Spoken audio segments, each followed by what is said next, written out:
presenting a money bill, because Section 73 of the Constitution says he must do that. The second issue we also raised in the heads of argument is this.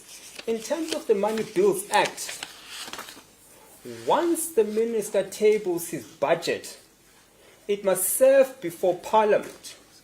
Parliament must take it to the Standing Committee on Finance, at which point they will consider the fiscal framework which proposes these increases. That is exactly what is happening now in Parliament. And once the committee takes a decision that we are not happy with this increase, which is a legislative oversight, then they must propose amendments to the minister. Then the minister then decides whether he accepts that proposal or not, but ultimately be voted on by Parliament. Now, our point is this: the minister, with respect, has preempted and bypassed that process and basically nullified the current process happening in Parliament, which specifically has to deal with this specific issue. Last Friday, that committee sat and it took public representations, particularly on this issue of the fuel increase. Submissions were made. The committee is considering those submissions, and then they are mandated to give a report to Parliament. And if they propose changes to the fuel levy, they must give the minister 2 days to deal with that contention. And the idea is the parliamentary oversight will then ensure that he's not taxing without representation. He has bypassed that process. And he's not saying there's an urgent need for it now or any other issue dealing with regulation, but to just make good the fact that he did not come right with that. That's what he says. So strictly speaking, as a matter of concept, there's nothing about the fuel itself specifically that requires this adjustment. Is to make good what he didn't get right. Illegally so, with the VAT issue. That's the point we're making. And I was saying the problem then becomes twofold, and that's what we say in our heads of argument. One, there is a mandatory Money Bills Act, which is underway considering this very issue. It is happening now. That's the process. It makes negatory of that process if the minister is doing what he's done now. That's the same problem we faced in the VAT matter. So if the minister is genuine about this parliamentary oversight that he keeps making reference to, then why doesn't he respect that process? If he's saying, well, this process will come of oversight later on, well, it will come only in October, he tells us, whereas the issue of the consideration of the levy by Parliament is happening now. So which will come first? So if he's authentic about wanting to be held accountable by Parliament, then let that process run, and then Parliament will vote on whether they agree with the fuel increase or not. So the minister now seeks to purport that he's merely exercising his power in terms of 48. Well, with respect, he's not. He's doing it in terms of the budget. It would have been one thing if the minister had made this decision 5 days before the budget or 7 days after the budget. He can't now carve it out of that process. The point I'm making is, if he's doing it in terms of the budget, the Money Bills Act kicks in. And part of that process is for all these committees to review his decisions, vote on it, present it to Parliament, vote on it. That is what is legislatively mandated by the Money Bills Act. So if he's couched it in his speech, the Money Bill says, then that process kicks in. And that process has kicked in, and it says it culminates with the minister presenting a bill before Parliament. That has not happened because the minister has decided it's going to cover just this one aspect and pretend it didn't form part of the budget. The difficulty is this again, Justice Nugu. What he has then effectively done is take a unilateral decision which will continue to stand until he himself as the minister presents a bill in front of Parliament. We are saying 48.6 does not mandate him to present in front of Parliament. And if he chooses not to, then that fuel increase will take effect up until late next year. And then if he decides, given the politics of Parliament and the fact that he doesn't have sway in the numbers, then he just does the process again. That's the point. And we are saying it is not enough for the minister. You can appreciate why he'd say, well, I intend to. Or you can appreciate why he'd say that. He's got that difficulty, but that's not how we interpret statutes, and that's how we make determinations of constitutional validity or not. The question becomes, is he given plenary power that's unkept? Of course he is. Of course he is. And that's the difficulty. That's the constitutional challenge we say we're going to present in Part B. To the extent Section 41, and we presume E is 48(1) sub E, we're assuming that's the provision because that's the catch-all. The minister can do what he wants when he wants, basically, is what it says, which is quite peculiar in itself. Because if you want to delegate power to increase fuel, you can't couch it in such terms. And the case law makes reference to it in heads of argument. It can't be so unfettered. It simply just can't be. And the exception to that is, of course, the Shuttleworth matters, because they were dealing with regulatory exercise of power, not tax imposition. Very, very important. Because that seems to be the basis upon which the defense by the respondent lies. They say, well, the courts have already told us we can do this. Well, if you're reading the judgment glibly, but if you're reading it properly, the court is clear, paragraphs 70 and 8 and so on, talk about we will have a problem if the minister purports to exercise this power for purposes of increasing VAT for revenue purposes. Then we'll have a problem. Those judgments themselves tell you that. They say in this instance, what distinguishes this matter from Shuttleworth and New Africa is this. I'll make an illustration using New Africa, but the idea is the same. In New Africa, consulars and diplomats were sold alcohol and cigarettes custom and tax-free. And the idea was that they use it, whatever it is that they're going to buy tax-free is for their business or their personal consumption. It was, so happens, alcohol in this instance rather than computers. And what they then did is to abuse that power by buying more than they personally need for purposes of reselling at a marked up price given the breaking customs and levy that they enjoyed. The reason the court then agreed with the applicant in that instance was because the argument was, I'm exercising this power to curb a mischief and abuse of our provisions. So what it's being used for is abuse, and they use those words, abuse.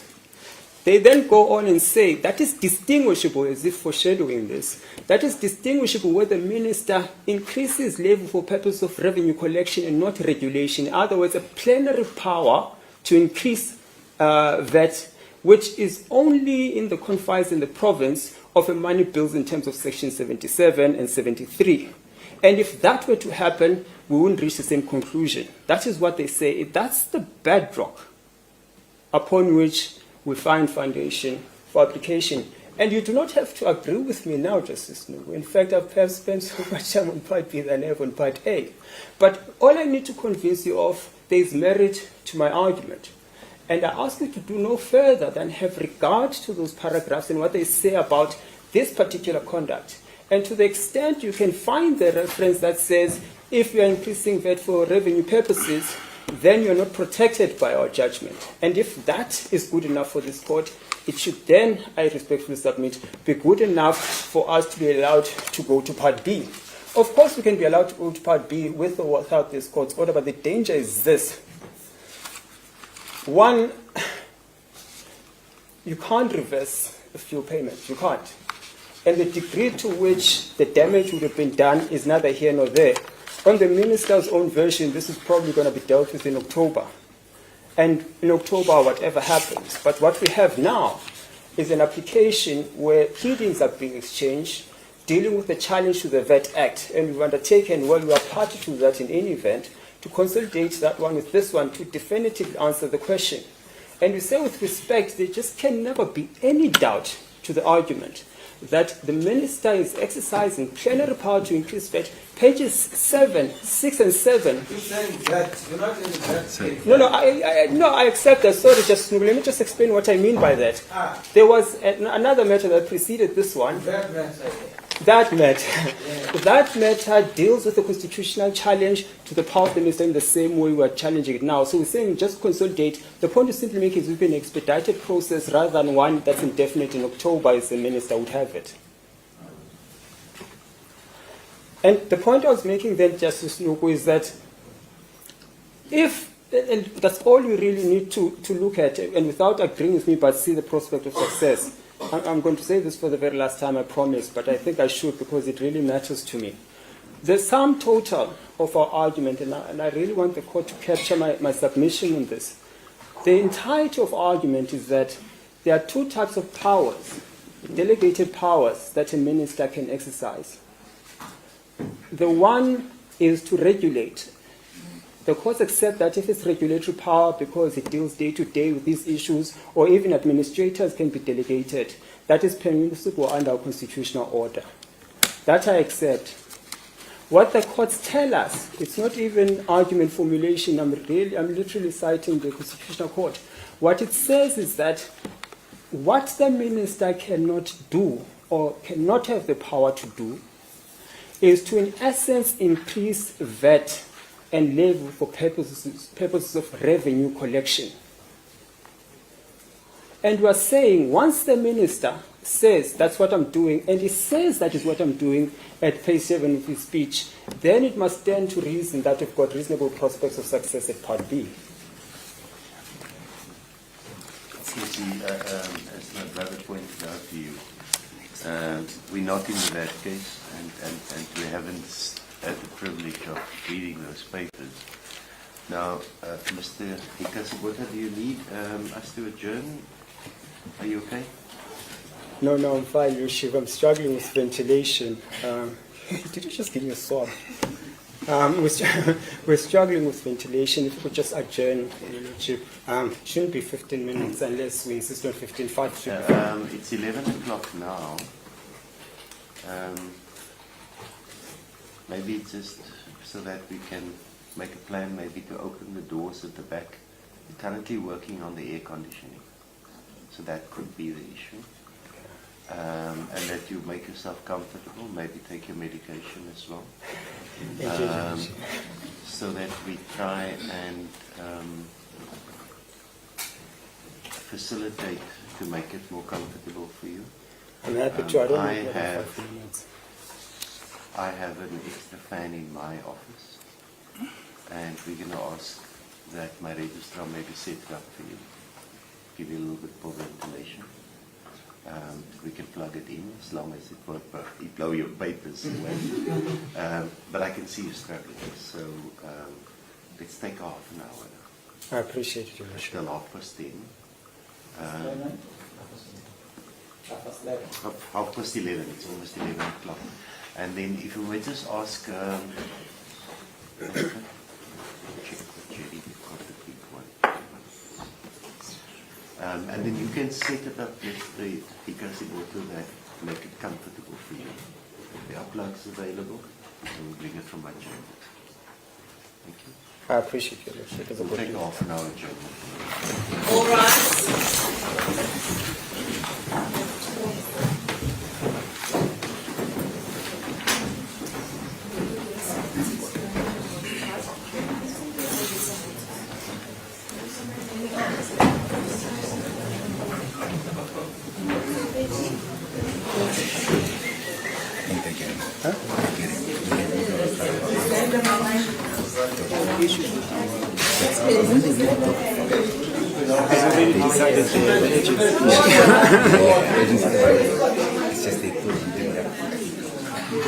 And now all of a sudden, it's like no moment in that They thought there was a way out. They thought it was going to be a quick one. They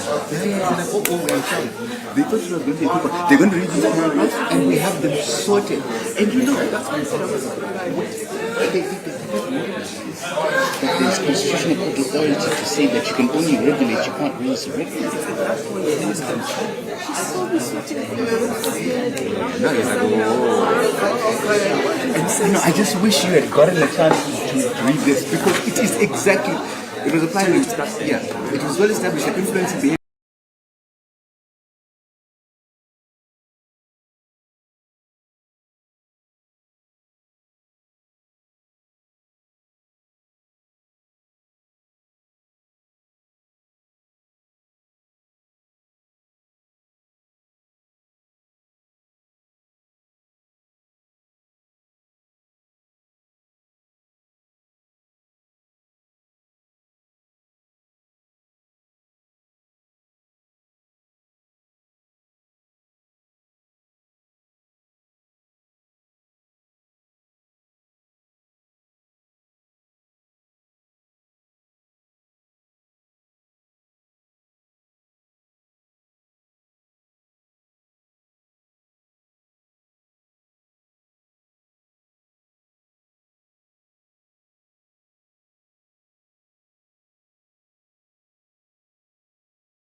can assist the court with something, and then I apologize for disturbing your flow, and then it's going to just return to it.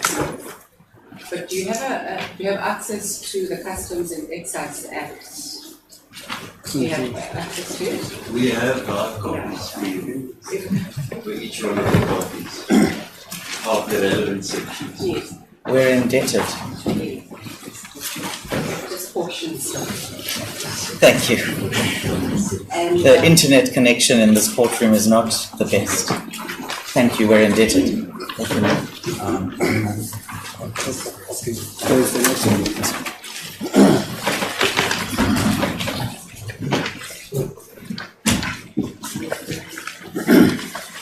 so then I'm just going to what you stated in the reply, which is that the one in front of you may not be the right one, which is that the minister's reliance on section 48(1) of state is incorrect. In a more updated version of the act that I have, the fuel levy is defined in the definitions. Mr. Premier, you won't find it in the so and it's defined thus. If I could just pull it out and check it.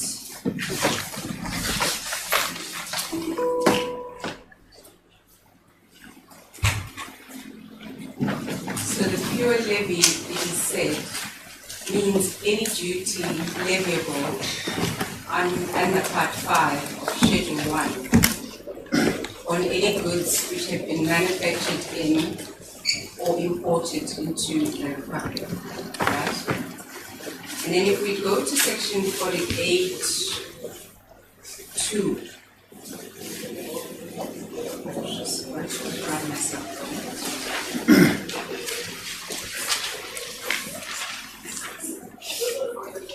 Section 48, subsection 2 says that the minister may from time to time, by like notice, amend or withdraw,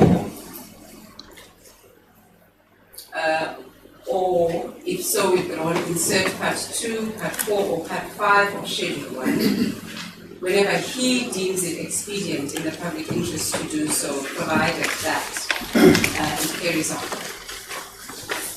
My question is it not 48(2) that the minister is saying? And is this not the empowering provision in terms of which the minister acted to do what he has done? You could just assist us with that. Thank you, Justice Mariosi. And that's exactly the problem, which I don't want to go back to in terms of us calibrating our argument as to what we're fighting, but we're here now and we know now what the minister says is his basis. The minister specifically says, I relied on section 48(1). That's what he says. We don't have an answer for 48(2) because that's not the case brought in defense. I've asked my junior to make reference in the answering affidavit where he specifically says 48(1), not 48(2). And it's bundled page 112, where the minister specifically sets out his defense. Paragraph 253. He's correcting himself. What I know for a fact, it is there, and it specifically says 48(1). No, it's not 253. No, it's not, Justice Mungu. I'll confirm it just now.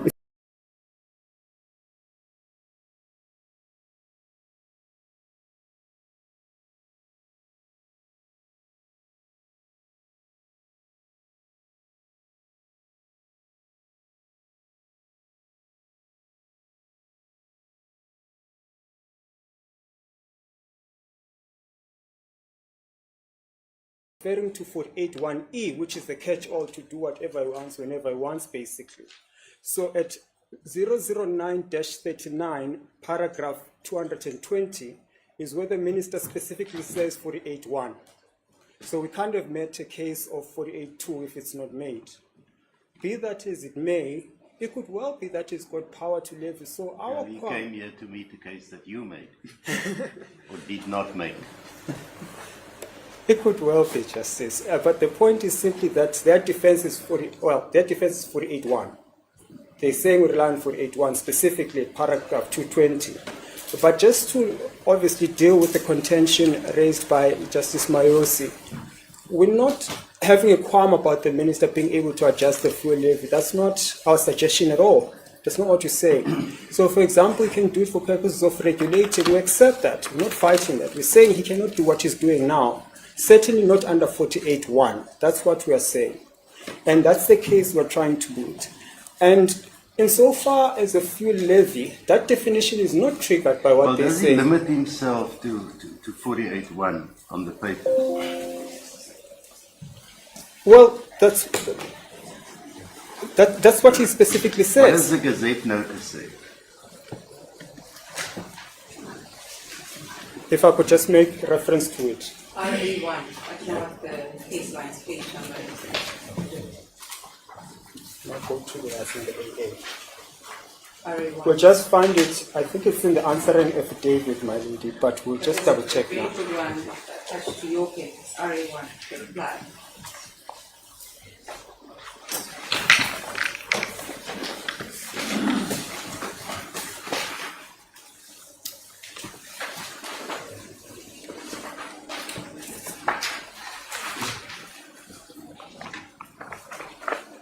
Well, what he says is what we complain about yet again. It's at RA101019.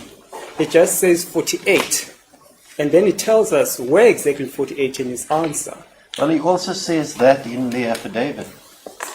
He just says 48. Doesn't give a subsection. It does, 48.1, Your Lordship, at 220. No, I know that. I know that.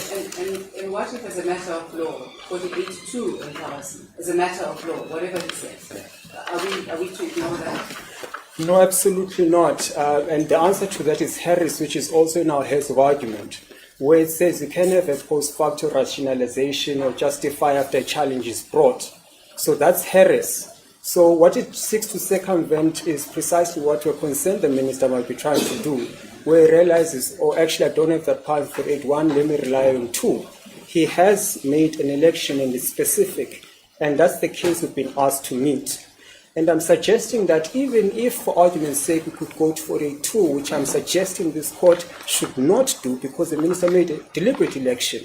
If he had said 48, perhaps there's an argument to be made. He deliberately chooses 48.1, and you can't ex post facto rationalize. But the point again is this: the fuel levy definition doesn't come in at 48.1 because it has nothing to do with the fuel levy.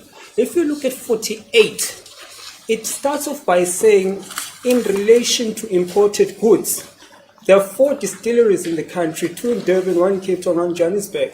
That petrol is manufactured locally. So 48.1 does not find application in any event. If you have regard to A to E at 48.1, all those matters deal with how you deal with international merchants and consumers. That's what it does. That's the very basis, because we know from Ndumeni on the canons of interpretation. You must give meaning to the language itself and the context.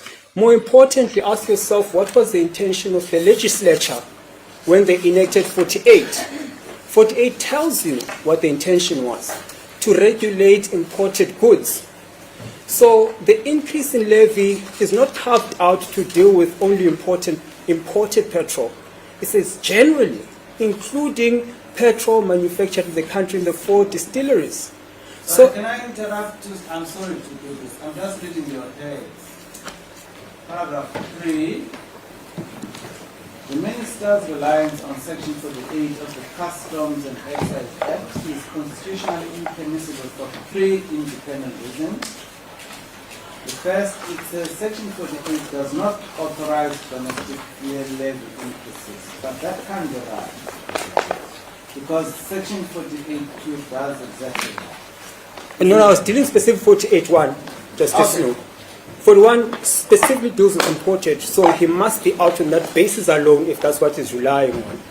What now he's But getting... isn't the difficulty we have here is that, isn't it for the applicant to tell the court that in part B, this is the challenge that we are announcing. Because we are now spending more time on this, which is really for part B. But we are struggling with it because it's not well articulated. It's not articulated firstly in the founding papers.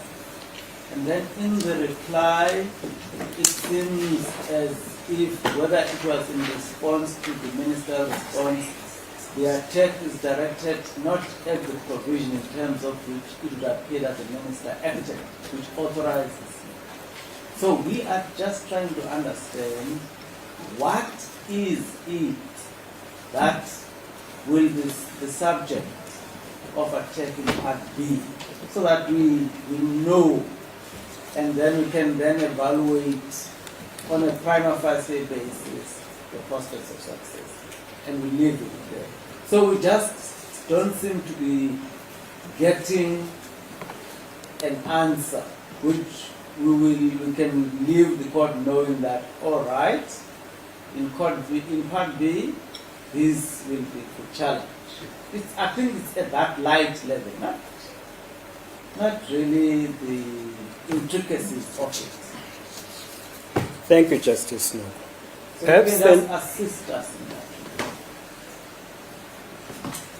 Thank you, Justice Noble. Perhaps then I could sum up our case as follows.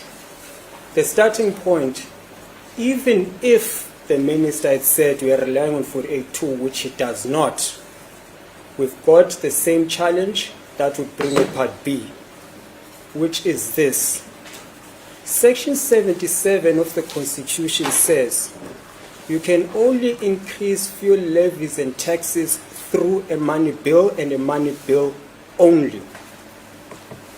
There is no money bill. What you have is a notice where the minister purports in terms of 48 to increase the fuel levy for tax collection and to increase revenue, specifically says so. Perhaps let me take you there. This appears in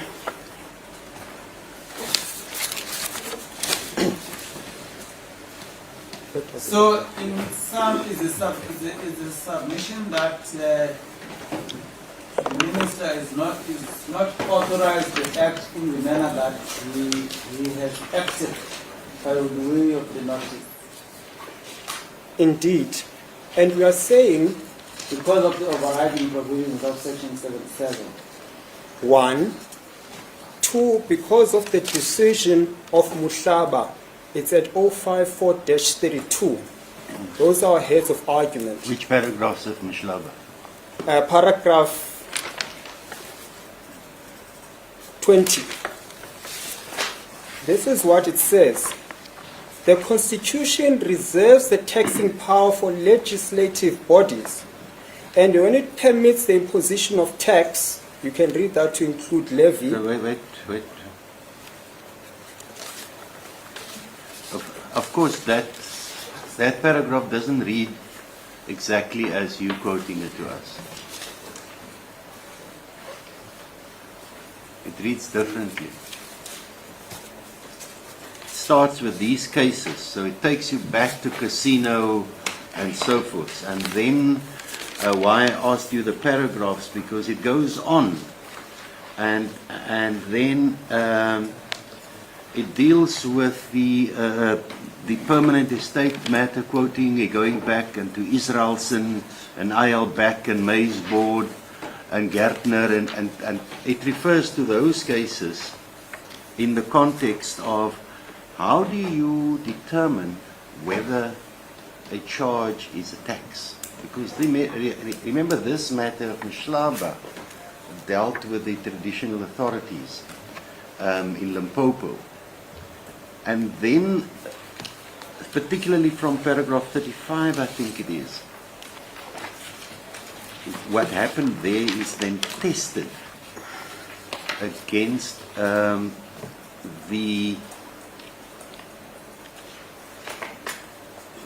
what was said in all those cases, and particularly going back to casino.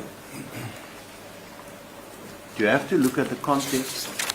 There are like 5 different tests that you measure it against, but in our particular matter,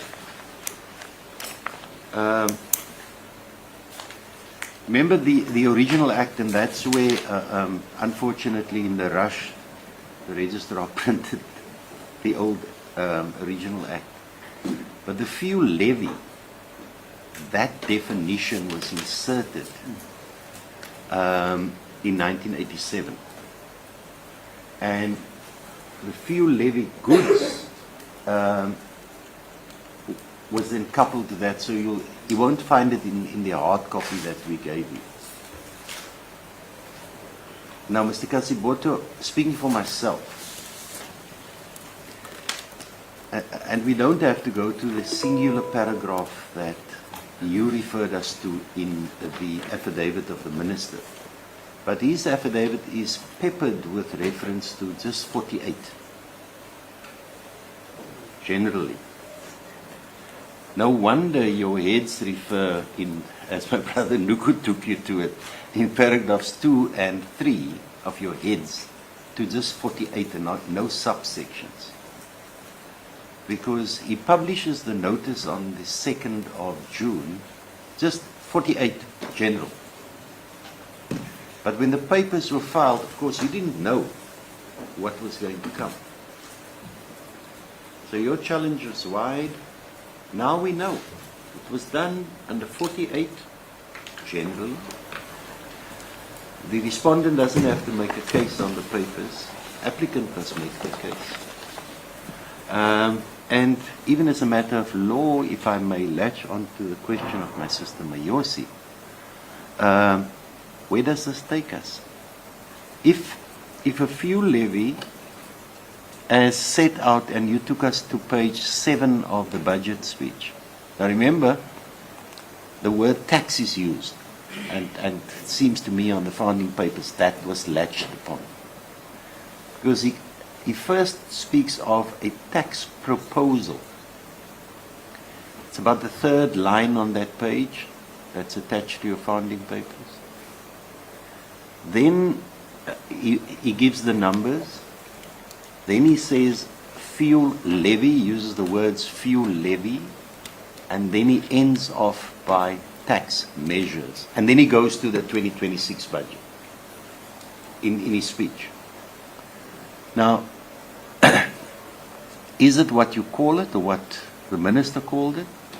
Or is it the question of what does it mean in the context, also testing it against those principles that was set out in the previous cases of the Constitutional Court, to which reference is made in Mushlaba, which is the 2024 decision, the judgment of Thronjay, of which the full court concurred. Took a long way to get to the point. But that's the context as I see it, speaking for myself. Indeed, Justice Erasmus. The answer is simply this. As a matter of principle, and what will be argued in Part B, is that any legislative provision that permits the minister to increase the fuel levy is unconstitutional. He could premise his decision on 48.1, 48.2, 77, or in different legislation altogether. We know from the Constitutional Court that he may not do so. We'll have regard to the decision of Casino Association, which is also in the Constitutional Court and on point because it spoke about the imposition of taxes. And it says at paragraph 42, No, just give me that reference. the reference is Casino Association of South Africa versus others, and others rather, and member of the Executive Council for Economic Development environment, conservation and tourism and others. It appears at paragraph 13 of our heads of argument. It says, it is well established that influencing behavior is a valid purpose for a regulatory charge. As they did in Shuttleworth and New Africa, if you're seeking to curtail abuse rather than generate revenue, then you can rely on 48.1. That's what the Concord says. It goes further. The gambling levies imposed by Regulation 73.1 are not aimed at or connected to influencing or altering any behavior.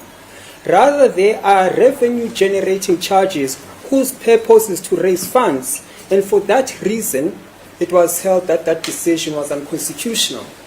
We're saying the exact same thing here. And that's the point you make at 3.2 of your head, is that right? Precisely. That's the sole point to our Part B. Now we're saying we do not have to convince the court that we are right on that score. All you need to do is accept that's what the Constitutional Court said, and at the face of it, there are prospects of success in Part B. Now, to mitigate the damage between tomorrow when the levies increase and whenever this matter is resolved, to give credence and to protect the integrity of Part B should they find in our favor, you must give an interim order. That is the entirety of what we say. So it could well be that 42 says that, and I'm prejudiced here because I haven't had consideration. So I hope the court will indulge me to have a look at 42. But I suspect it is what my Justice Mayos is suggesting, which is he's empowered to in 48.2. But even if he is, our argument still stands. And we're saying he can't now say 48.2 when he had an election and he made the election.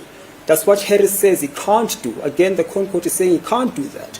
But even assuming he is doing that now, our argument stands. The minister on his own terms say, I'm creating revenue by doing this. The court in Casino, the Concord says you can't do that. Either under 48.1 or 48.2 or any legislative provision, because the principle of no taxation without representation requires and mandates the minister to present a money bill. And we are saying 48.6 does not compel him to do that, because that seems to be the refuge that the minister hides behind, by saying, well, there will be parliamentary oversight because 48.6 says Parliament must have a look at it. But they can't if the minister himself doesn't bring it. And if the minister, context, I'm not playing politics, context is he doesn't have the numbers in Parliament. That's why I struggled with the VAT issue. So if he then decides, I'm not going to take it to Parliament, there's no penalty for not taking it to Parliament, this will lapse at the end of next year. And rather than face the difficulty of not having numbers in Parliament, I'll let this legislation stand as it is, or my decision stand, and when it lapses at the end of 2026, then he just makes the same decision again. And we are saying our constitutional order does not countenance that for accountability, particularly in taxing the citizens' tax and levy. That's what the Constitution tells us. So it can't be left to the minister to simply unilaterally, by passing or rather giving us a notice that I'm relying on these provisions, therefore levies up. What does it make of the plethora of case law that tells us that he simply can't do that? And we're saying you don't have to buy that argument now. It's enough for you to have reference to what the Concord says. It specifically says in Casino, he can't do that. So there's prospect, as I said, in Part B. That's all we're saying. We're not asking that any power be taken from any minister. We're simply saying there's potential argument here. 41, 42, it's unconstitutional to have that power. And I'm hoping I've captured the point. I'm happy to take further questions. Are you then intending to attack the validity, constitutional validity of those provisions of the Act that purports to grant him that power? And you specifically say that in the heads of argument. In the heads of argument? Well, we foreshadowed it in the we're dealing RA. with evidence. We're dealing with evidence. No, we dealt with it in the RA, Justice Erasmus. You see, at the point of the reply, you are already aware that that Government Gazette of the 2nd of June, number 52788, refers to Section 48 generally, and the schedules. And of course, in that government gazette, you'll recall there was an amendment to a proclamation of the 30th in relation to a foreign company. The exemption then brought in. And that's what happened here. Now, clearly there's no attack on the Act itself and the constitutionality. What do we do sitting here as a Part A court? Well, There was no, after you received his answer and replied, there was no application to amend the notice of motion and to now foreshadow that Part B will be this. We hear this in argument. And in any event, speaking for myself, the affidavit refers to 48 generally. And it's clear, if one reads 48, we've gone through the definition and we were taken there by my sister Mayosi. And remember, this took you to the 1987 amendment where the definitions were now imported into the Act. 48.2, the last amendment thereto was in 1990, it seems, but there was also an amendment by the same Act that amended the definitions. And the Minister says in his affidavit, at least for the last 10 years, acted in terms of this. I accepted Justice Erasmus, and the point we seek to make is this. There are constitutional challenges that are successful before the Constitutional Court on provisions that are exercised, forget 7 years, 10,000 years, daily, hourly. There could be a constitutional violation as we speak. That will never ouster the function of a court, which is an authority bestowed with the power to correct precisely that. As a matter of fact, the worse it gets, the greater the urgency to curb it. So with respect, it can't simply be by quiescence the EFF has cloaked now an unconstitutional provision with constitutionality. What if a party that's just joined Parliament now brings the same application tomorrow? If we kicked out solely on the basis of we've always been part of this? A simple point is, with respect, that carries no merit legally speaking, certainly not constitutionally speaking. And it could well be that the Minister has not relied on 48.2 because it is not doing what he proposed to do. If I could read it. The short point I'm making is that he can only decrease the fuel levy in terms of 48.2. He can't increase it. I'll read it again.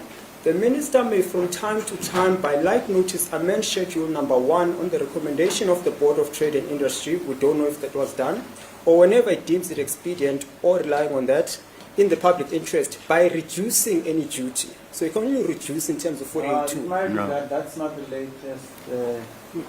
He can reduce and increase. The one that we are reading from, I don't think, just check. In terms of This one says, the Minister may from time to time, by like notice, amend or withdraw, or if so withdrawn, insert Part 2, whenever he deems it expedient and so forth. And then, provided that the Minister may, whenever he deems it expedient in the public interest to do so, reduce any duty specified in the parts with retrospective effect. I might be sabotaged. No. I thought that Council would have looked at the Act and the provisions in preparation for the case.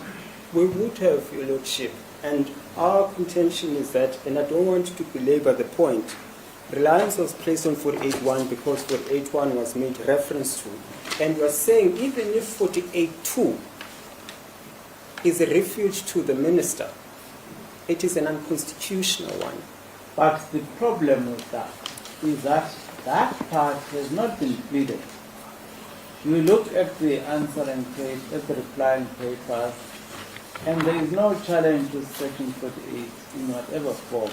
What the reply does is to engage with why the deponent thinks that Section 48 does not assist, and does not go as further to say that in any event, even if it were to be so, it will be unconstitutional. So this issue now comes in argument. What should we make of that? No, Justice Nuku. Paragraph 12 says, the minister, we don't know what the minister is relying on. It could be legislative provision, it could be just a notice, it could be a speech. We then say we suspect the minister might rely on some legislative provision. If that is the case, we'll bring a constitutional review. That's what we say in the founding affidavit. You get to know about Section 48. Indeed. But then you're told about Section 48, and then the applicant does not take the constitutional point once it now knows that Section 48 is the one provision that the minister relies on. That's the point that I'm really... Thank you, Justice Nuku. So if you have regard to paragraph 17 of the replying affidavit, 17 at 010-9.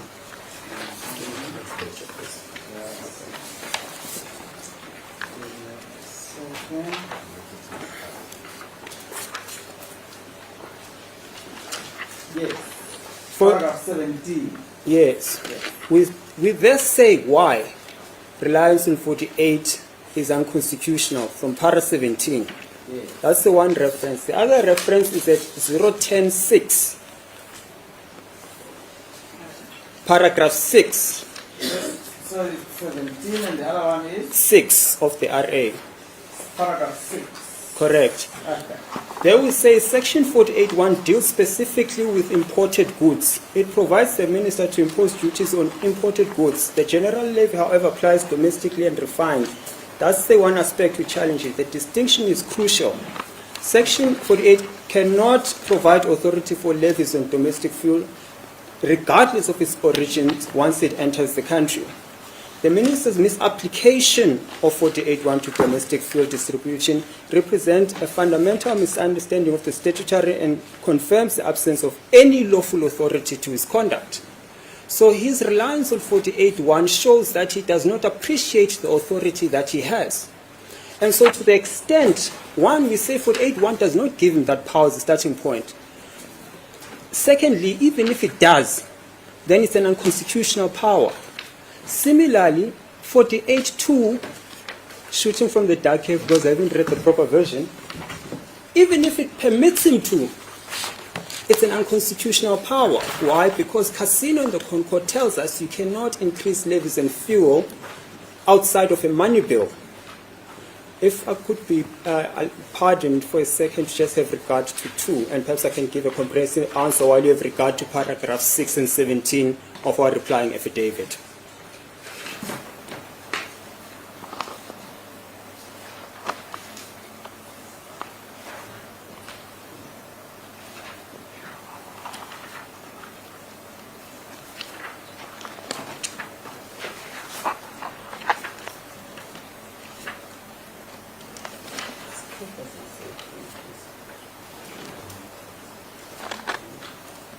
Yes, you may proceed. And I've read what is hopefully now the proper provision. All it does is you may amend. So we must have regard to the fact that the Act deals with issues other than levies and taxes and increasing monies and decreasing monies. So simply because it says amend or vary does not in itself necessarily mean money. That's not necessarily what it says. And then it has a built-in qualifier that whenever we're talking about reduction especially, okay, that was loud, I hope it transmitted to the bench. He seems to be in agreement. So, did that point land? Wait and see.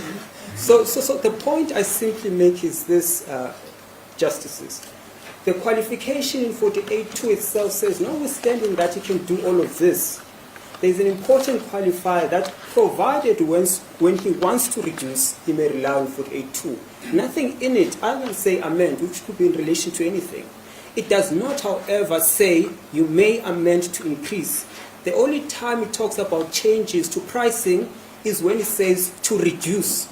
So there seems to be an appreciation that even if we were to have that power under 48.2, because of the oversight role, no taxation without representation, will specifically say if you want to make any adjustment unilaterally, that can only be when you reduce. That's how I read 48.2. So the short answer is 48.1, it relates to imported goods. The minister says 48.1, he's out just on that basis. But even if he's not out on that basis, he's out because the courts have told us he can't increase revenue using this process. 48.2, again, it's out because of the qualifier at the end. You can only reduce unilaterally.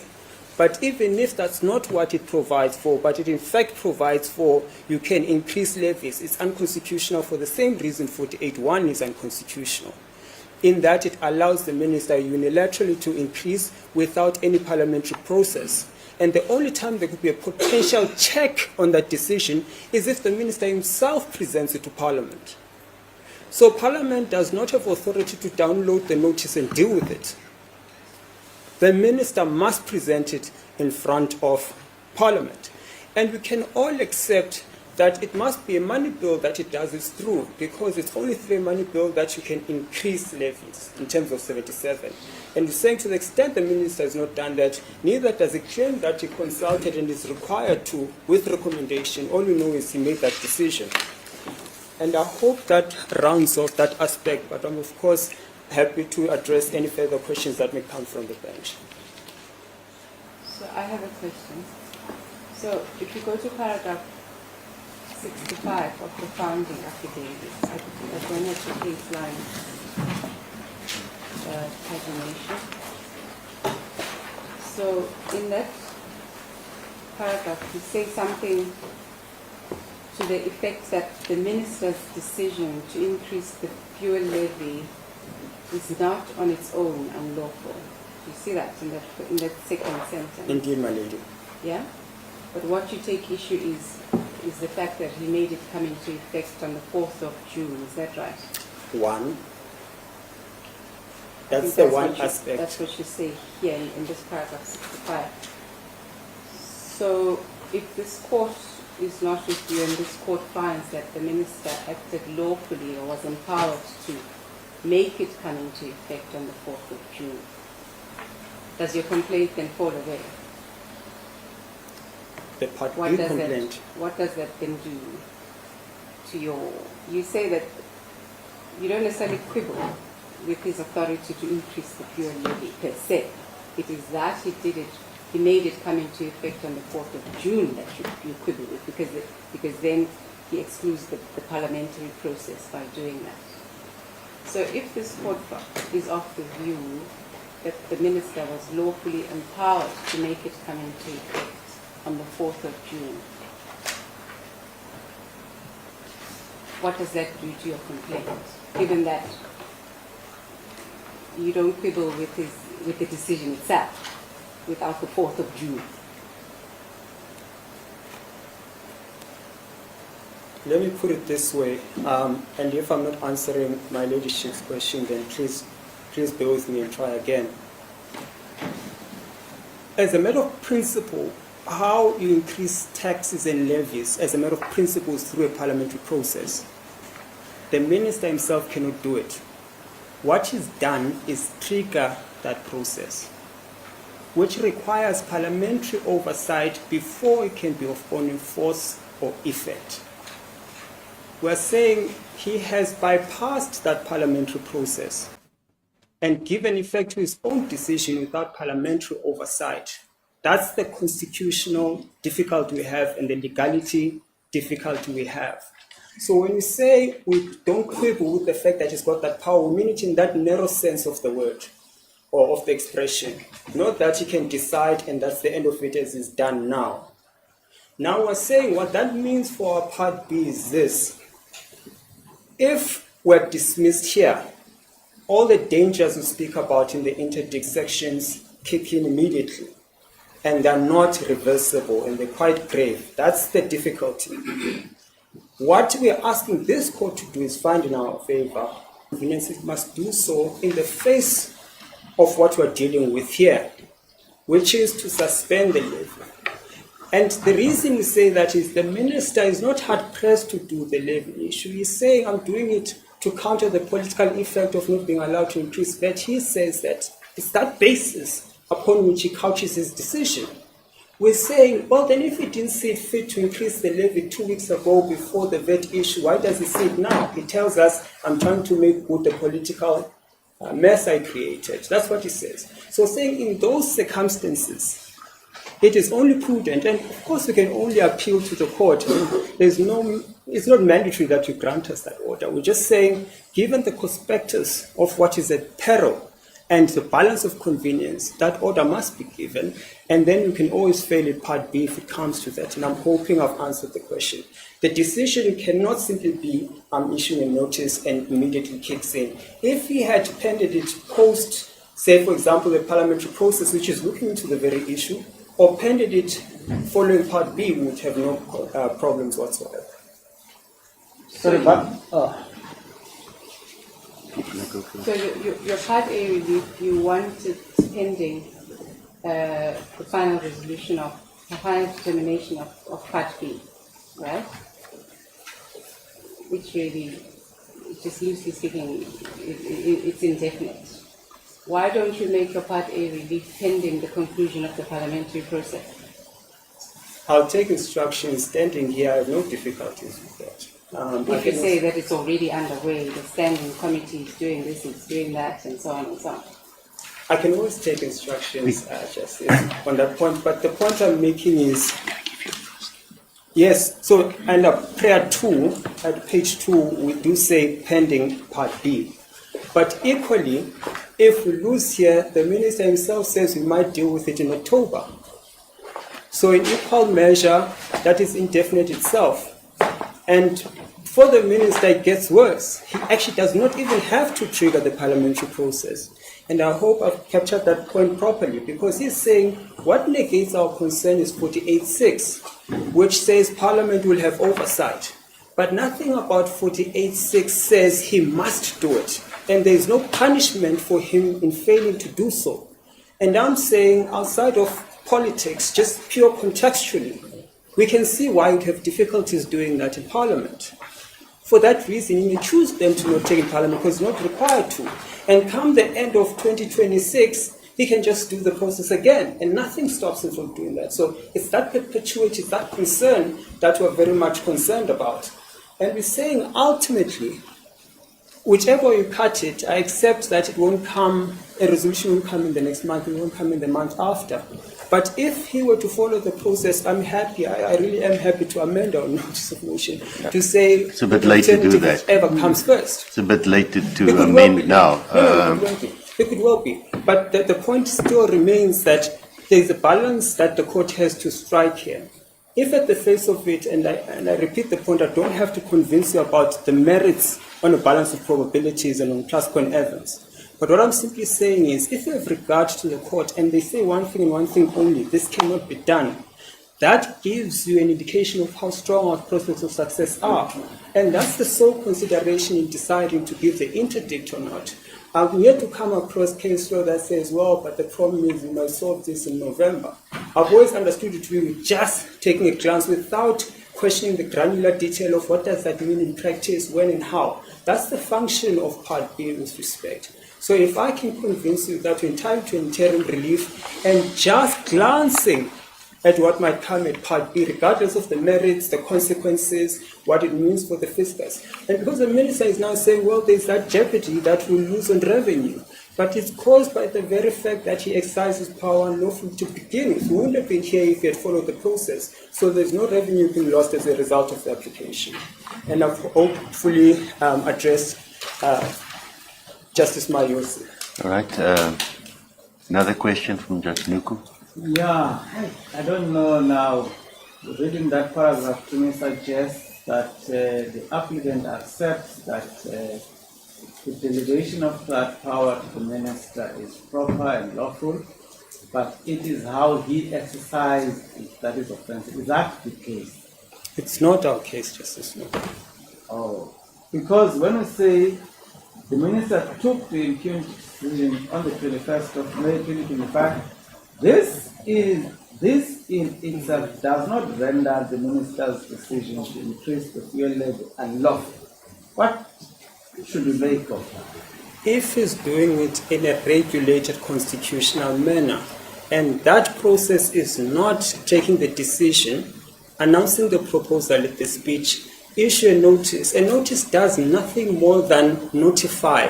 So it is an instrument, notice. Does not add any... Doesn't that mean that the applicant accepts that there is empowering provision which authorizes the minister to amend the fuel levy subject to whatever processes and without giving effect to the increase prior to those processes?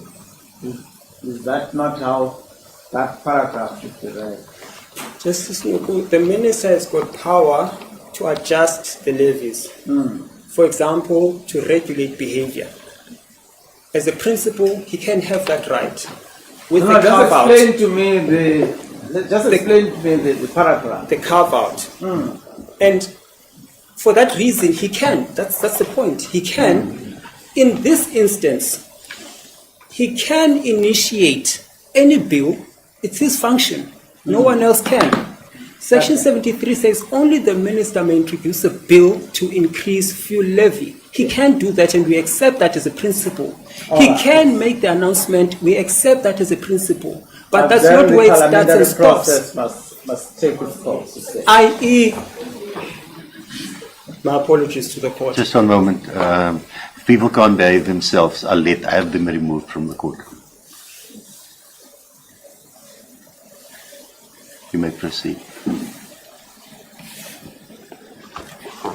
So you say that the way we should read that paragraph is to mean that his role is to introduce the bill that will result in the increase, and then the parliamentary process must take its course. By putting it into operation prior to that process, that is what is offensive. And it's not even me saying that, it's the Constitutional Court and the Constitution itself. So all the minister could have done up until this point is through tabling a motion, through tabling his speech in Parliament, which he has done. You could have said yes, Mr. Gaswoto, because I'm trying to understand. That's how I was giving to you how you understood your explanation. Yes, Justice Nuku. Okay. So they can't be kicking in now outside of that and outside the bill. But I have another difficulty. Indeed, Justice. You see, we are dealing here with the applicants being a political party represented in Parliament. You don't have to go to the papers to find that. It's common cause. And as the Minister points out, have been party to previous adjustments, because there were 7 up, 1 down. Clearly they must know this is done in terms of that legislative framework as set out in the Customs and Excise Act. Because that's where the fuel levy is defined, and publication in those previous years would have taken place in terms of Section 48. Now, you, in argument only, not on the papers, it seems there's a jump towards Section 77 of the Constitution, but no attack on the empowering provision of the Customs and Excise Act, Section 48. Now, how do I deal with that, having regard to the caution of the Constitutional Court in Mazibuko?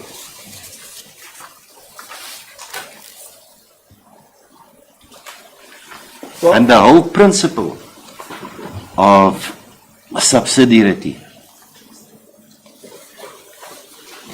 because it's the Constitutional Court is clear. You want to attack it, you first go to the statute that empower, in this case, the Minister says it's an executive power. So remember, the Constitutional Court is clear on taxes, raising of taxes, legislative processes, and where there's non-compliance, then you can't levy it. And even in the CID case, where they perform the functions of the local authority, and it only applied to those property owners within the CBD. They still said, no, you can't.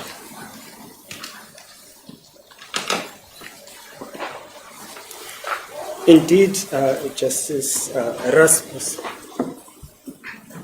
as we understand the subsidiary point as argued by the respondent, the Minister, is that you deal in the review and setting aside with PAJA and the underlying legislation, and you attack that before any reliance is placed, or in the alternative, you can attack it on legality.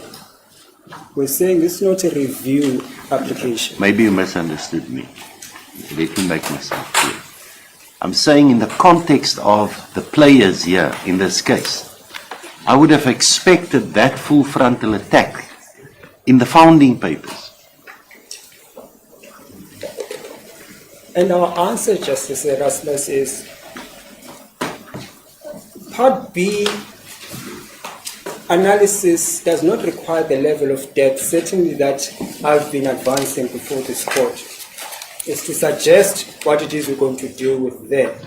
And that's a proper question, but in answering it now, the Minister, and I'll deal with the question of they've always been in Parliament. The Minister, as a matter of fact, not laying any blame, for the first time in his answer, tells us he's relying on 48. I'll deal with the EFF having been there all this time. But factually, for the first time, he says in his answer, this is my defense. That's why I said, okay, read the founding affidavit for the purpose of our reply, which is then answer. Having said that, 010-6, there's a full frontal attack on 48.1. So we foreshadowed it at 12 of the founding affidavit. We preempted that the Minister might actually do this. The Minister does this, and then at 010-6, we then deal with 48.1 specifically. And I would respectfully submit, not much more is required in terms of substance in this court for purpose of fully setting out the attack on 48. We merely need to foreshadow. And we're saying that's exactly what we've done from paragraph 6. The heading is Section 48.1 is inapplicable to domestic levies. Excuse me. So there's a specific challenge to 48. Foreshadowing, not full argument, full fleshing out of facts, because that's a Part B problem. We then say this is in any event a legal argument, not a dispute of fact. We then go to heads of argument and we lay out sentence by sentence the constitutional challenges that beset 48.1. And we're saying in equal measure now 48.2 as well. So as we understand it with respect, it's enough for an applicant to foreshadow Part B, not argue Part B. They foreshadowed it in paragraph 12 of founding affidavit. In the replying affidavit from paragraph 6, they actually have a heading dedicated specifically to 48, foreshadowing, not fully arguing the matter. And then we do more in the heads of argument where we actually actively argue the matter. And we place no less than 5 case laws that say exactly what we're saying now. So, I mean, of course, it could well be that the court takes a different view to it, but our answer to it is simply that we're just foreshadowing. And there's no requirement that you would deal with the Part B issue to granular detail. That's what Part B will be there for. I have not taken instructions on this thing has happened for the past 7 times, why now? But we can accept that the EFF is not one being that is indivisible. Different people occupy that office at different times. The times. Minister says it in his answering papers, and it's not dealt with in reply. Well, it could well. So the applicants knew he was going to say this. But But you see, it's also important because in that whole inquiry on factors to determine whether it's a tax or not, and that's not a closed number, historical conduct is important. What leads is a factor. No, I can accept that, Justice Erasmus, and I'm saying if it's a factor, it's an insignificant one. The question that has to be answered is whether the minister has got constitutional power to do what is done. That's the question that must be answered. That question can surely not be pegged on how many times has the EFF been involved in such a process. Ultimately, the analysis is a legal one, taking into account the constitutional framework. And in answering that question, this is a constitutional framework. These are the powers that are bestowed on the minister. This is what he has done, is in compliance. To the extent the fact that the EFF has been part of it, I don't know if that's a costs issue. I don't know if that warrants a footnote in the judgment. I do not know to what degree it should matter. But ultimately, it surely can't be one where a decision of whether to interdict such an important decision should turn on the fact that the EFF has been in Parliament for so long, having different personalities representing it, having different lawyers representing it, and who would know what informed the decision this time around.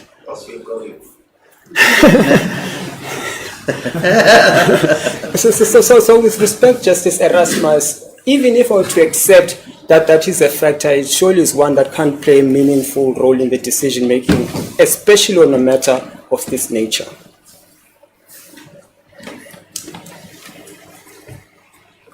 I'm loath to ask if there are any further questions, because then I tend to not move on.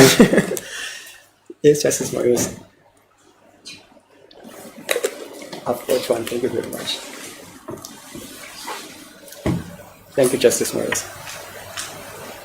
So in short, we foreshadowed at FA12, we foreshadowed or responded at Para 6, and then went to town in legal argument, because ultimately this is still not a question that turns on facts, because those seem to be common cause, but it turns on a legal question. And I don't think there can be any criticism that we've not fully set out the constitutional attack on the conduct of the minister. One, failure to comply with the Money Bills Act by bypassing the process that considers this very issue, which is yet to be determined. And secondly, whether 48.1 or 48.2, which is we say you can't now after the fact rely on, but even if it is, the courts are clear that you can only adjust levies, and I suppose in part answering Justice Nuku's question, only when you are regulating behavior may you adjust. And that's what happened in Shuttleworth and in New Africa and many other cases. But what you cannot do in terms of constitutional framework is to increase levies, which are set out in Section 77, a legal argument, not a factual one. You cannot do so without presenting a money bill. I don't have to convince you that I'm correct. All I need to show you is that that seems to be the position of the Constitutional Court. And if that's the case, then the balance of the requirements for an interim interdict I must satisfy, most of which is intimated to. Unless there are further questions on Part B, I'm happy to argue the balance of the requirements for an interim relief. So the question yourself against asking. No, it wasn't just Justice Nuku. I'm here to assist you. They've also raised the non-joinder of the DMRE, etc. But you can generally just deal with No, just generally it's without merit, Justice Erasmus. and the answer is this. Section 6, Rule 612 itself provides that if any party is not before court an order is made, they can come for some sort of variation. Because what they complain about is not so much the interest of the ministry, energy ministry. It's more of, well, they have to implement this decision, so they would have had to be here. Then it's just a question of giving them the order. they do not say this is what they lose out on. They say because they have to undertake these processes, implement, they should have been here. Well, so does Total Energies. They have to implement the decision. They're not cited. There's no qualm about that. So is the rest of the populace. They have to adjust their budgets, and therefore they have to implement the decision. They're not cited. There's no qualm about that. What distinguishes that ministry? So, two answers in short. One, the rules appreciate that there can be oversight, and I'm not admitting that there is any, but assuming there was, except in urgent matters, things like this tend to happen. They've got recourse in terms of the rules if that ministry so pleases. And secondly, if the nub of the complaint is that they have to implement and they would have known if they're in court, then we just give them an order. Dealing with the question of, I don't know if you want me to go to Rule 30, but I'm happy to, in short.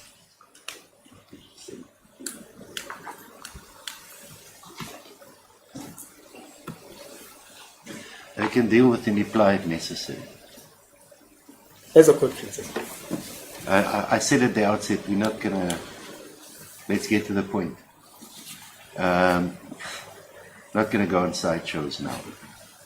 Right. So if Mr. Premet can convince us there's something in it, we might ask you in reply. We withdraw the notice. Good. There we go. And I suppose that's the same with the urgency issue, because I was going to say it's 3 court days that's really in dispute here, but if that point is not persisted with, I'm happy to sit down as well. Yeah, no, you've made the point as to, and we know the timelines that was available between 21 May and midnight tonight. The facts are what they are. As the court please. And I take it that I don't have to address you on the balance of the interim relief. I haven't dealt with the prima facie right and alternative remedy, but it's there in the founding affidavit. It's there in the head. It's there in the, and we place reliance in it. There's no need. As the court pleases. I'm indebted to the court.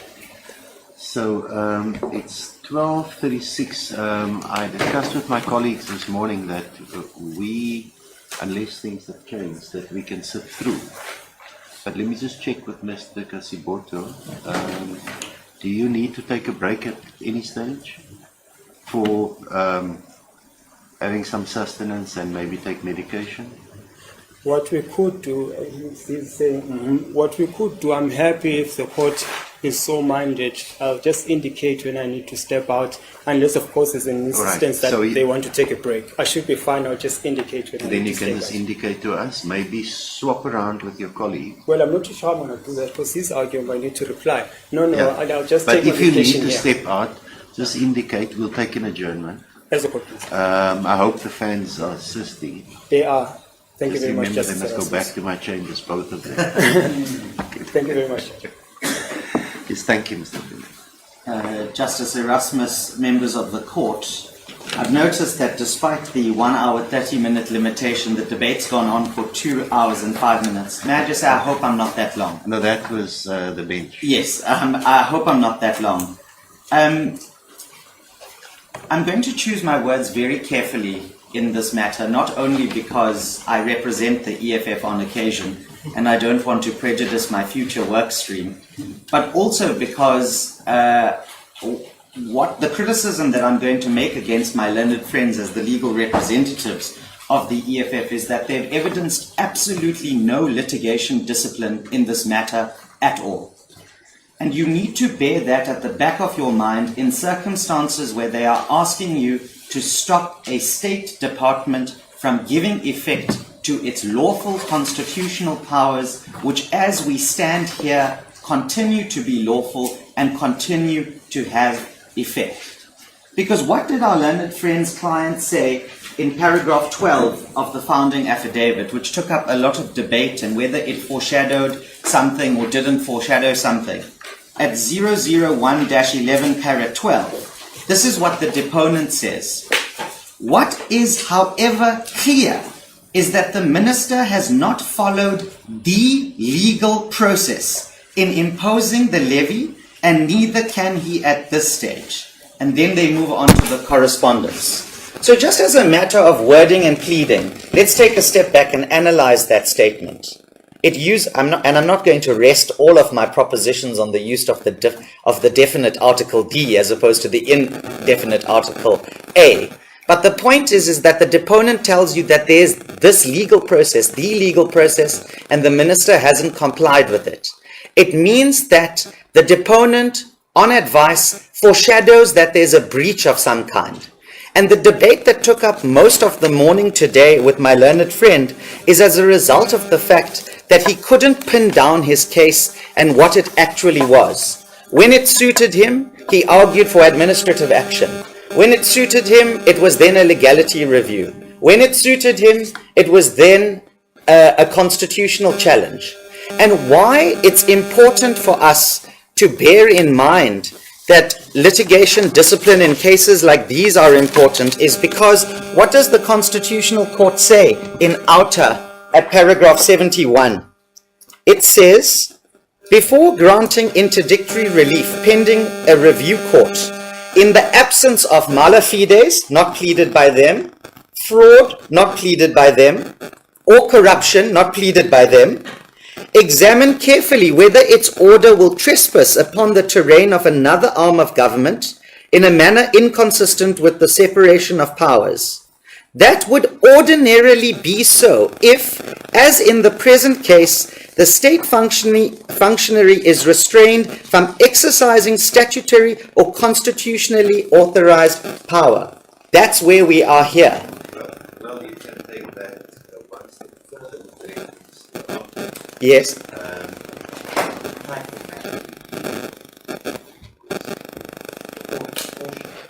Correct. where you're dealing with fiscal matters Correct. that is necessary for the Correct. the budget. Correct. And And you shouldn't just look at broad, Correct. unconstitutional claims correct. and leave the state alone Correct. unless Well, listen to what listen to what the Constitutional Court says. In that event, a court should caution itself not to stall the exercise unless a compelling case has been made out for a temporary interdict. And where's that compelling case made in motion proceedings? In the founding affidavit. And in the founding affidavit, they explicitly tell you, we have this generic constitutional complaint. We identify that there's a breach of the legal process, but actually we don't know what to say about it. Just give us our interim interdict anyway. And look at what the court concludes by saying. This is so because in the ordinary course, valid law must be given effect to or implemented except where the resultant harm and balance of convenience warrants otherwise. And I'll deal with that a little bit later. So that's very important to set the scene of what we're dealing with here. And what we're also dealing with here, with all due respect, is an instance where the interdict sought by our learned friend on behalf of his client is actually pointless. And the reason it's pointless is for the non-joinder point. And my learned friend very flippantly says, oh, Total needs to be joined and Sasol and whomever else.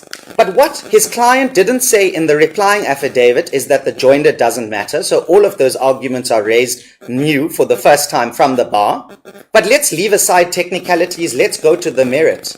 The fact of the matter is that the Minister of Finance tells you all I do is I set the fuel levy. The Minister of DMRE is the one who translates that under the Petroleum Act into the petrol price. Even if our learned friends have made a good case against us, which they haven't with all due respect, the impact of that gazette going out today means that the DMRE, sitting wherever it's sitting, can already start the process to initiate their powers under 21C. And what was my learned friend's harm that he identified? His exact phrase was, petrol prices are going up. And the non-joinder point is fatal to him because it's not the Minister of Finance who determines the petrol prices, it's the Minister from the DMRE. And even if at this late hour they could somehow join the DMRE into these proceedings, they also have an odacral problem. Because the Minister of DMRE's exercise of his lawful power under 21C of the Petroleum Act is lawful until it's reviewed and set aside. And that argument applies as against the DMRE, it also applies as against my client. And so that's why actually this flippant response is no good, because if they want to stop the petrol price, they have to go after the right person. And let's just take a step back and analyze what the consequences are for them for proceeding in the absence of the Minister of DMRE. If it's not about the actual petrol price, which we know is done by someone else, it's only about the minister's function, then their harm is not about the petrol price. Their harm is a pure rule of law harm. And if you accept that that's then what their identified harm is, ask yourself the question, where does the urgency arise on a pure rule of harm question that will not remedy the harm that they say they identify, which is the petrol price going up? So they can't run away from it in the way they've attempted to do so. And that's very important, because that's as we stand here. That's what the representative on behalf of the government of the Republic tells you is happening. And all they say to that, in fact, is nothing. And that's quite frankly detrimental to their case. I don't understand this non-joinder. Yes, Justice Nuko. Proceedings by whatever DMRE does Yes. flows from what the first respondent Yes, does. correct. So, if the levy stays, then they do what they must do. If it is suspended, then that's what it doesn't. No, it doesn't follow, with all due respect, and Odekral's the answer to that. Because let's just work out what happens. Say we know that the Gazette has already gone out. So we know that the minister has signed the levy. It's going to be implemented, assuming this court doesn't stop it from being implemented. By midnight tonight, yes. At 100 hours and 1 minute tomorrow, these prices will increase and change. Let's just accept that as the starting premise. But how it gets there is through the DMRE. Now, to answer your direct question, Justice Nuku, it's twofold. Firstly, the suspension order that they seek, and maybe we should go to the notice of motion so we can just remind ourselves of what it is that they actually seek. They say in their notice of motion at prayer 3, it's suspending the decision by the first respondent to increase the general fuel levy by 16 cents. So that's a self-contained prayer. But what they don't deal with is the ramifications of that decision after it has been taken. And as we stand here today, the DMRE is going to respond to that. They might have even responded to it already because they need lead time before the petrol price increases. And under Odekral tells you, even if you suspend, that when the DMRE relies on that to trigger a separate power, that even if it's based on an unlawful act, it continues to have lawful effect until that unlawful act which triggers the exercise of the separate power is reviewed and set aside, and we're not in that territory. So the non-joinder is fatal to them, because not only does it demonstrate that they don't go after the right person that they say has caused the harm that they're objecting to, it also evidences, with all due respect, that this whole exercise of theirs in getting an urgent interdict now is an exercise in futility. The way I understand the affidavit for the minister and the structure is that prayer 2, that's my decision. That's the decision I made. Yes, correct. Correct. I announce, and it's not a petrol price increase, it's fuel. Absolutely. Because it covers both petrol. Absolutely. The 16 and the 15 cents respectively. But your prayer 3, implementing that decision, that's the job of the Yes, correct. So the non-joinder is more to do with prayer 3 in the notice of motion, because the Minister of Finance says, I makes a decision, I can't. Yes, but Implementing agents. yes. But and look at the problem in the prayer. Look at the problem in the prayer. It's interdictation. The first respondent. The first respondent. Yes. So it's giving effect. Yes. But it's not interdicting the operation of that decision.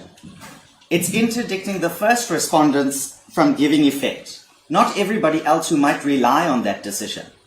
And so even if my non-joinder point is not fatal for them in the strict sense of non-joinder, it creates the practicality problem of the harm that they have to confront.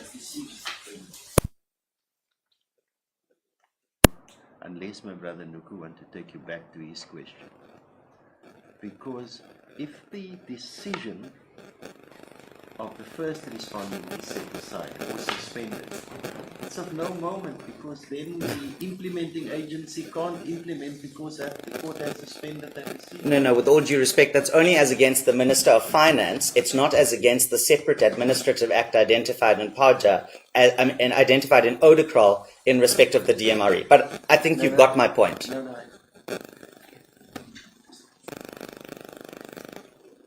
Thank you. And so you've heard me earlier about the threshold that they have to meet, and it has to be about the clearest of cases. But let's just engage with what my learned friend engaged with the bench around Section 48. And in response to a question... Now let me take you there. Yes. I pointed out to Mr. Councillor that the affidavit of the Minister Yes. refers generally to Section 48. Yes. There are 3 instances that I could find where he refers to subsections. So in paragraph 238 and 309, he refers to paragraph 48, section 48 sub 6. Yes. Then Parliamentary override mechanism. and 121, 125, 140, 143, 146, 224, 159, 332, all of those refer to 48 generally. Yes, correct. There's only one reference to 48.1, and that's in paragraph 220. Yes. On 009-39. Yes. So I asked Mr. Yes. I didn't give him all the paragraph numbers. I've got them. I don't know if it will help. Is it the same as mine? Oh, it's the answering affidavit uploaded on case lines. No. I've just listed Yes, the paragraph numbers. I've got 23. So 23 is a general reference. 121.2 is a general reference. 125 is a general reference. No, you don't have to repeat it unless you disagree with the ones I've read out. I can't remember your entire list, but So- I take the point.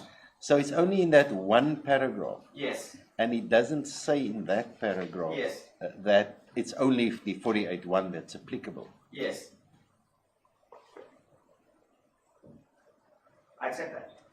And can I just say from the point that my learned friend was engaging with Justice Mayosi about 48.2, if that distinction, which is introduced in the replying affidavit, has any magic, the logic of the minister's answer given in 48.1 applies with equal force to 48.2, because as Justice Erasmus, I think, pointed out, that in the content of RA1, the schedules, both of those sections are cited in respect of the different amendments.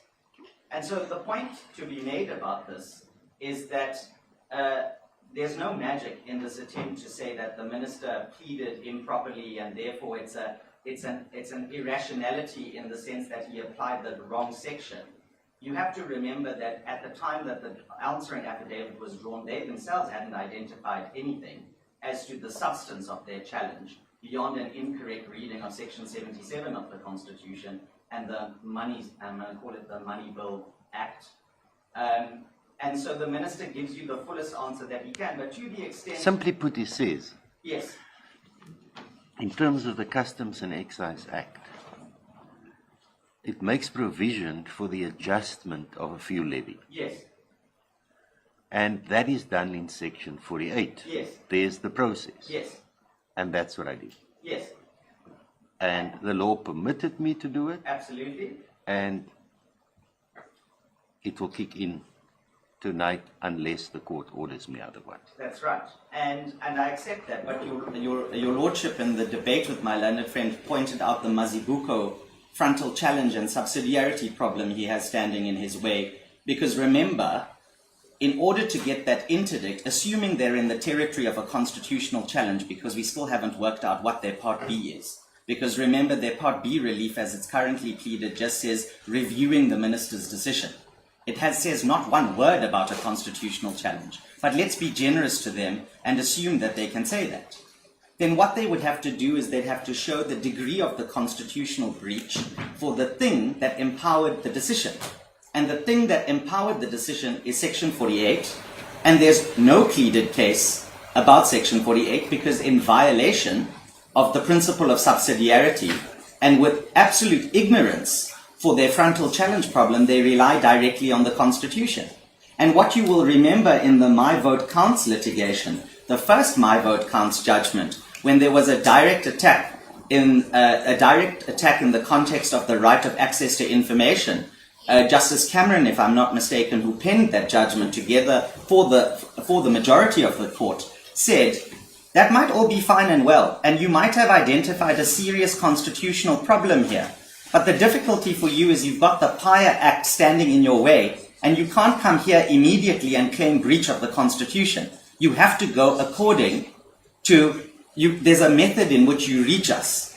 You go through the so-called statutory chain before you can rely directly on the Constitution. And may I make a related point to that? Because what's actually happening here is they're developing, with all due respect, an argument to undo not only Section 48 of the Constitution, but to undo the Constitutional Court's own authority in New Africa, which it endorses this exact mechanism, this exact act, as a competent fiscal measure within the overall basket of measures that the Minister of Finance on behalf of the executive can trigger. So never mind their frontal challenge problem, they also have a precedent problem, a stare decisis problem. They can't just wish away New Africa. What we know from Camps Bay paragraph 28 is that stare decisis applies, both horizontally, both vertically at least, the higher court binding the lower court, and its own judgments in future. And they don't even come anywhere close telling you that New Africa meets the threshold of the exceptionality to overturn that judgment so that you can depart from New Africa. You're bound by it. So with all due respect, it's not helpful to them for them to even rely on these constitutional principles, because the more they push at it, the bigger their problems become here. And let's just say that the Part B court is going to be with them on everything, which it might do. The difficulty for us sitting here in Part A, in terms of what the Concord told you in para 71 of Outer, is that it can only grant a temporary interdict in the clearest of cases. And all of these serious defects evidencing no litigation discipline is not just procedural point scoring. It speaks to fundamentally what interdict power this court can exercise and measured against what standard. Because look at what the Constitutional Court says at Outer, at paragraph 26. It says, I was going to tell you what it says.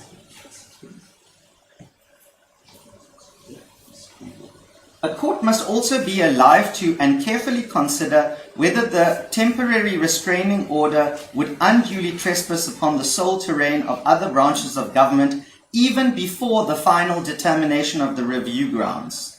And then it goes on to say, a court must be astute not to stop dead the exercise of executive or legislative power. And my learned friend's laptop has decided to freeze, so I can't continue reading the quotation, but I think you get a flavor of where I'm going with that submission. Because you also remember that the Constitutional Court tells you that you're not allowed a pre-enactment challenge as well. Admittedly, in different circumstances in Glenister 1, at para 44 of that judgment, where it was talking about a preemptive strike to the bill at the time, and I know we're not in the same territory, but just think about the logic. The Constitutional Court says that you can't allow a pre-enactment challenge because that would put the court into the place of the legislature, not only determining the outcome, whether the bill or the instrument, which is provisional, should become final or not become final. You also entangle the court in the exclusive competence of other organs of state, and this court is not adequately equipped to do that. Because the Constitutional Court went on to say in para 26 of outer, this approach accords well with the comity the courts owe to other branches of government, provided they act lawfully. Yet another important consideration, and this is why Part B, and talking about Part B is so important. Yet another important consideration is whether in deciding an appeal against an interim order, the appellate court would in effect usurp the role of the review court. Ordinarily, the appellate court should avoid anticipating the outcome of the review, except perhaps where the review has no prospect of success whatsoever. So in other words, when the Court sat as an appeal court in the e-tolls matter, it was alive to the fact it was an appeal court, and it was alive to the fact that it can't render the review moot. But because it says that it could have done so in instances where the review bore no prospects of success, by logic, it tells you that when the applicant starts a quo and launches its application, it has to demonstrate prospects of success, not to any threshold. And my learned friend just suggested, I just have to show you that we have prospects. I just have to show you that there's an arguable case here. It's higher than that. Because para 71 of that same judgment, it's okay, para 71 of that same judgment tells you that it has to be in the clearest of cases. So with all due respect to our learned friend, that argument about, Part B doesn't matter, actually it does matter. Can I just address this? Because also in defense of the litigation ill discipline, a throwaway comment was made, we'll amend, or we can amend our Part B notice of motion. Let's just take a step back and understand how that works. If you look at their notice of motion, what do they cite? They cite Rule 53. Rule 53 has an inbuilt amendment clause. Yes, I accept that. But that's only after the receipt of what? The record. So they can't amend now using Rule 53 amendment rules because they haven't got the record. And also remember, the record is relevant to administrative action challenges, not legality challenges, because legality tests rationality of the measure chosen and the ends it achieves. And certainly not a constitutional challenge, because a constitutional challenge can be conducted in inverted commas in the abstract, because you don't have to evidence the harm. You can demonstrate the harm purely having regard to the Constitution itself. So this amendment that they talk about is not there for them. And if they then chose, and I think one of the learned justices on the bench said, well, you could have amended your notice of motion. They'd have to do so, as far as I'm aware, under Rule 28. But that would concede that their relief is bad. It would concede that the very thing that they argue in front of you allegedly in the replying affidavit and the heads of argument, the so-called constitutional challenge, is not there in the first place. And they can't turn it around and say, my client didn't plead correctly. Let's remember who they are in the proceedings. They're the applicant. I thought you would have said, okay, bring your application, file your notice, I'll take my 10 days, and then I'll object, and then we take 2 months, we argue it. Meantime, the pumps are running. I mean, we could have, but, they must have their day in court. They tend to like that, as far as I remember. But the point is that if they exercise the so-called right of amendment, they'd concede the fundamental defect which they try to remedy in the replying affidavit and the heads of argument. And you don't need me to rehearse for you what Titty's Bars says about making out a case in reply. So, with all due respect, that argument about, we'll amend, makes their situation even worse. Because then how does the Part A court even know what it's evaluating against? Some abstract notion of a constitutional challenge where the grounds aren't even foreshadowed in the papers, and you must then decide whether or not that's the clearest of cases. With all due respect, if that's the position they're in, we don't even have to go into the merits of outer, because on their own structuring of their notice of motion and their founding affidavit, their case falls down. And the fact that he said, with all due respect, we'll amend, concedes that. And let's just remember this, because I don't want to be unfair to my learned friends. What does Bartow Star say at paragraph 28? Bartow Star at paragraph 28 says, and it says the following, no, that's not the part of that I want.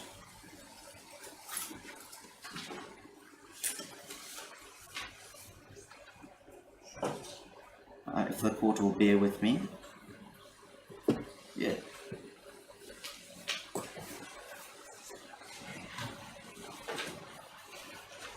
No, I apologize, it's not 28, but in Bartow Star, it might be 26, just look. In Bartow Star, what the Constitutional Court says, here we are, it is 26. In these circumstances, it is clear that Paja is of application to this case, and this case cannot be decided without reference to it. To the extent, therefore, that neither the High Court nor the SCA considered the claims made by the applicant in the context of Paja, they erred. Although the applicant did not directly rely on the provisions of Paja in its notice of motion or founding affidavit, it has in its further written argument identified the provisions of Paja upon which it now relies. So the relevance of that to this case is as follows. Firstly, we're not in that world. We're not where they're claiming the right under Paja and they put out the facta probanda to support the legal conclusion. They're in the world where it's sort of paint by numbers or pick as you go, because as the difficulties arise, the case then morphs. So we're not in the exact Bartow Star world that I was talking about in a moment. But in any event, to the extent that the criticism is leveled at my client, oh, you didn't plead with specificity, 48.1 and 48.2, the engagement that Justice Erasmus and I fall squarely within that engagement is that you don't have to identify it with that degree of precision. You can set it out in its general terms. And then it's competent when it's set out in its general terms to address it in legal argument. But what they do is they flip that completely on its head. It's absent in the affidavits. There's no facta probanda, and then my learned friend even accepted. They address it in the reply and the heads of argument.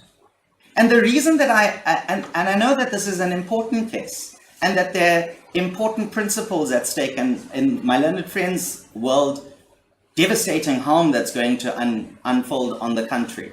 But this is an important thing because of what this court is being asked to do. And when the court considers constitutionality and rights and all those sorts of things, it also has to bear in mind what the courts have told lower courts, if I can use that old-fashioned phrase, about being careful to be tempted by applicants who don't come with a proper case, who claim improperly direct breach of the Constitution, who claim improperly that you must give them the most far-reaching remedy, that it goes right into the heart of the executive in terms of its revenue-raising proposals, and stop them from doing that in the absence of the challenge and in the absence of the court confirming that it's unlawful. That's why that matters. And so it's not only a question of form, it's a question of substance. And so our learned friends can't run away from that with all due respect, and the consequences for that, for them, is that it's game over. And I've mentioned Plascon Evans earlier. I'm not going to go back to Plascon Evans, but let's just deal with this. Because my learned friend kept on saying that the history of the EFF and its participation in the parliamentary processes don't matter. That doesn't oust the court's constitutional jurisdiction. That may be correct for the purposes of Part B court. But for the purposes of this Part A court, you have to consider whether or not the case has been made correctly. And let's just analyze two things about the case on urgency. And I'm not going to argue urgency fully. I just want to highlight this to the extent it's relevant that they get over the urgency hurdle for you to even entertain them on the merits in the first place. Let's understand this from a judgment in the Labour Appeal Court, if I'm not mistaken, HCI versus Golding, whilst my learned friend's computer fixes itself. At paragraph 24, what that the court said there is that in an urgent matter, oh, here we are. Thank you. I'm indebted to my learned friend.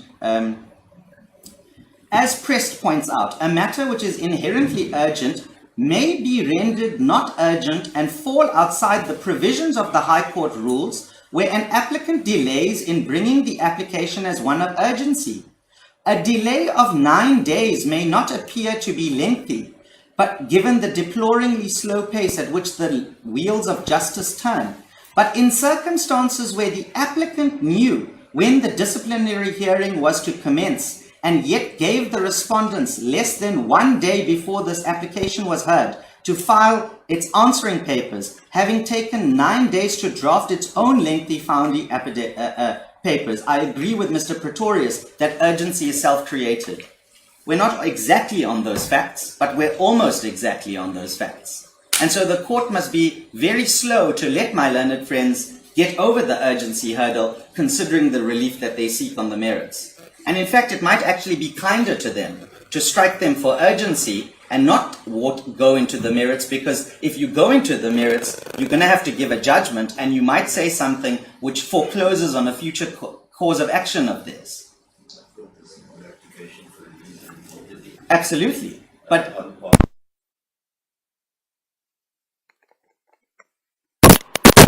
well, you'll have to think about that. You'll have to think about it. Yes.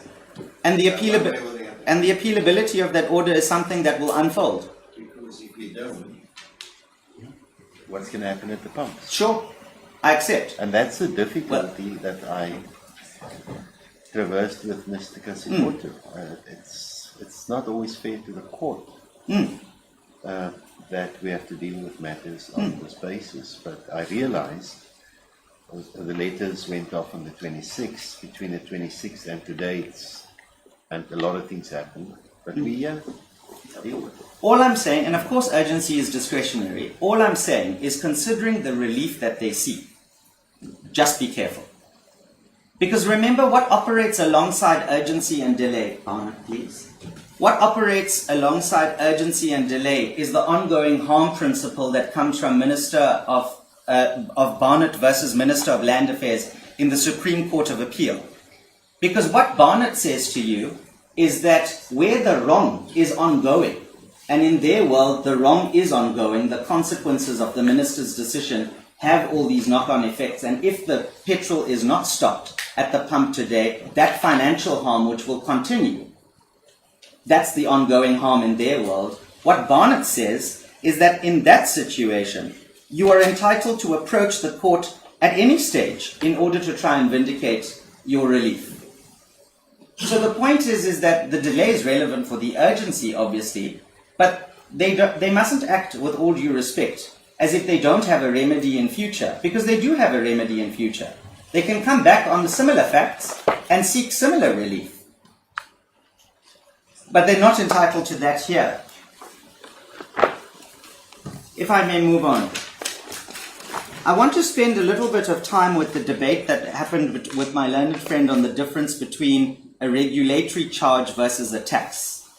Could we start with the Mohlaba authority, which they commended with some force to the court as demonstrating the correctness of their points? Let's just remember what Mohlaba was about. Mohlaba was about traditional authorities and whether or not they have the power to tax. And in paragraph 20 of that judgment, that's what the Constitutional Court confirmed. It said, the Constitution reserves the taxing power for legislative bodies, and that when it permits the imposition of tax, it does so expressly and regulates how the power must be exercised. Legislative bodies can delegate the power to regulate, but not the power to tax. So that first paragraph, you see, my learned friends are making some noises of agreement that apparently this supports them. But the reason it doesn't support them is that their arguments only find purchase in these proceedings if you accept their attempt to undo the distinction that exists in law, that a levy under the Customs and Excise Act is not a tax, as confirmed in the Constitutional Court in New Africa. Isn't context when one looks at the case? I'm not sure what that means. Because when you look at New Africa, those are the people in the exit lounge or entry lounge. Yes. With a duty. Yes. The court in Moshlaba went on the historical path Yes.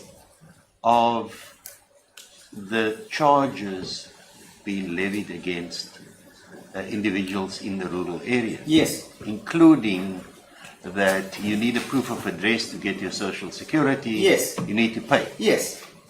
And in the one instance, the reference is made in the judgment, the purpose for which these funds are raised. Yes. Is it for the public good? Yes. Or what is it raised for? Remember the new car that was bought for the one chief? Yes. In the judgment of Yes. Slava. And then the court goes, and I've taken Mr. Katsipoto there, and gives the background of all these other cases, casino, and Yes. so forth. Yes. And say, this is how you test them. Yes. And but their general proposition, with all due respect, I'm So sorry, I don't know if I finished. So you can accept, Mr. Premier, that we've looked at this matter, at this case, because we've circulated amongst ourselves. Moshlaba? Yes. Okay. We Can I- circulated amongst ourselves yesterday. May I just make my life easier than having regard to that? Please, when you consider the Moshlaba judgment, also look at paragraphs 21 and 23, because that, with respect, is dispositive of our learned friend's case. And in addition to 21 and 23, and on your way to landing at 35, which is the paragraph that that the judge presiding indicated that he had regard to, also look at 26 and 27. And very importantly, in 27... Well, in 21, with reference to Shuttleworth Exactly. and casino, Exactly. the court says, and keep New Africa in the back of your mind, I will. it's permissible Yes. to delegate certain taxing Correct. powers Correct. to the executive. Can you go to Moshlaba at 20? And that's customs and excise Yes. Exactly coming into correct. play. Exactly correct.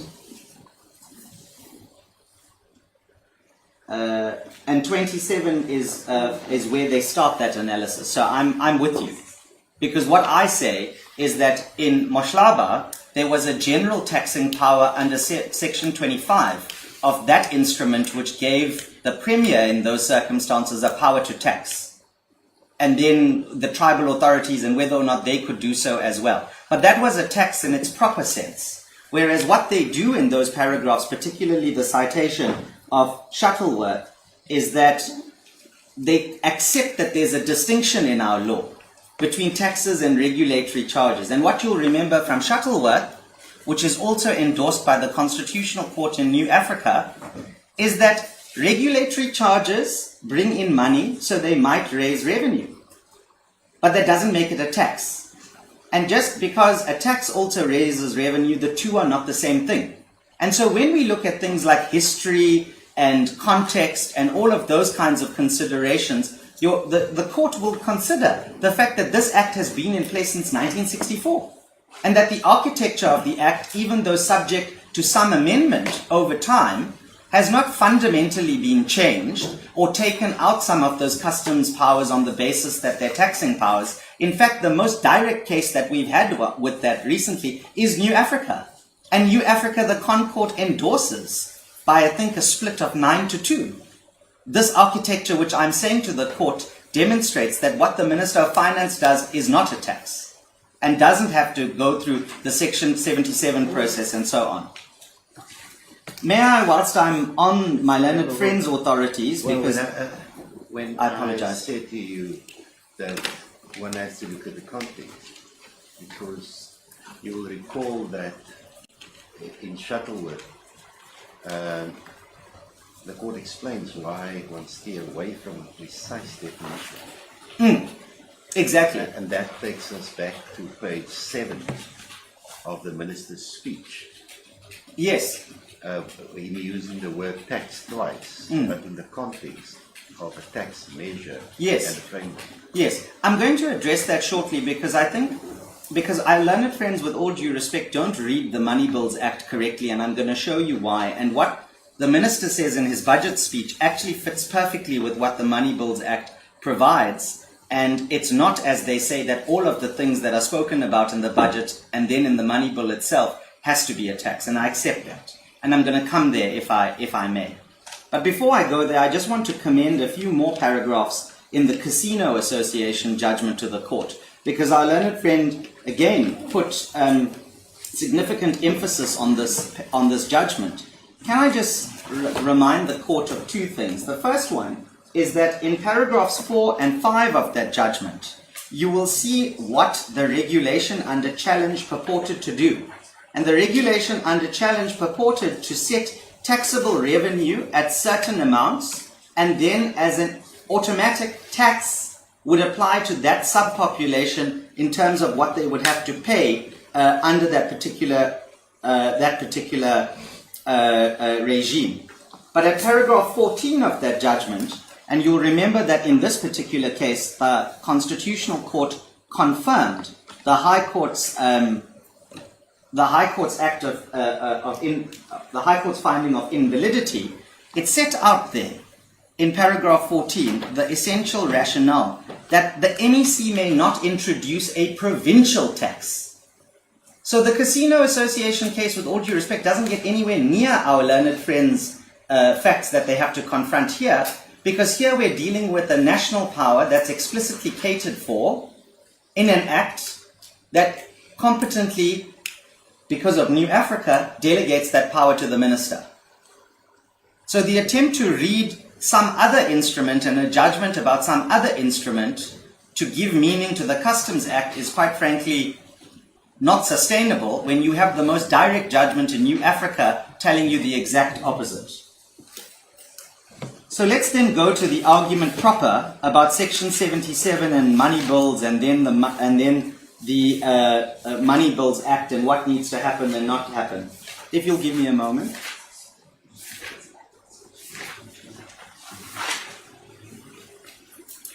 The first one is, let's just look at the wording. A bill is a measure to be introduced in future. It has no legislative effect when it is in bill form. This is Section 77 of the Constitution, the bullet point of their argument. What the minister does is the minister adjusts something which currently exists, and he does it through a regulatory power, not through a substantive power of amendment.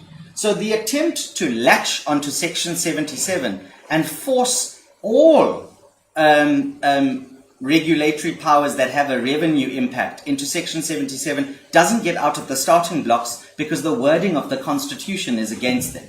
That's the first point.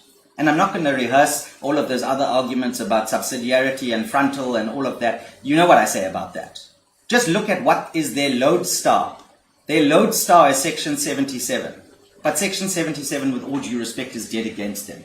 That's the first point. The second point is, let's look at the... Sorry, and why do you say it's dead against them? Let's go to Section 77, if we may. Section 77 of the Constitution says, a bill is a money bill, not a government gazette notice.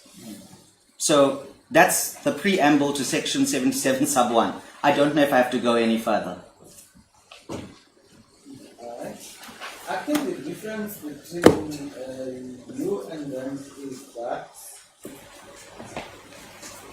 what I understood the applicant is saying is that the issue of the fuel levy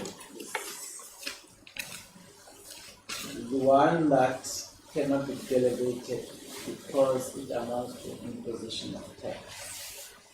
And you don't agree with that? No, I don't. And why? Why do you say it's not imposition of tax? Let's go to Shuttleworth. Let's go to New Africa, paragraph 110. This is a judgment of the constitutional. No, New Africa. I'll go to Shuttleworth just now. Yes. Look at what it says.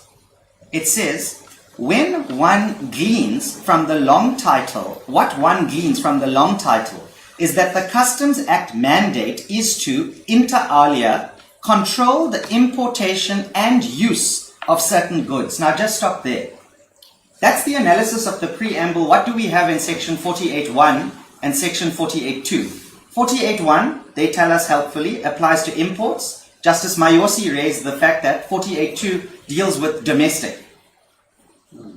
And so, to the extent that that's the fuel duty, the Constitutional Court is telling you that that conduct by the minister falls exactly within the statutory intent of the Customs Act.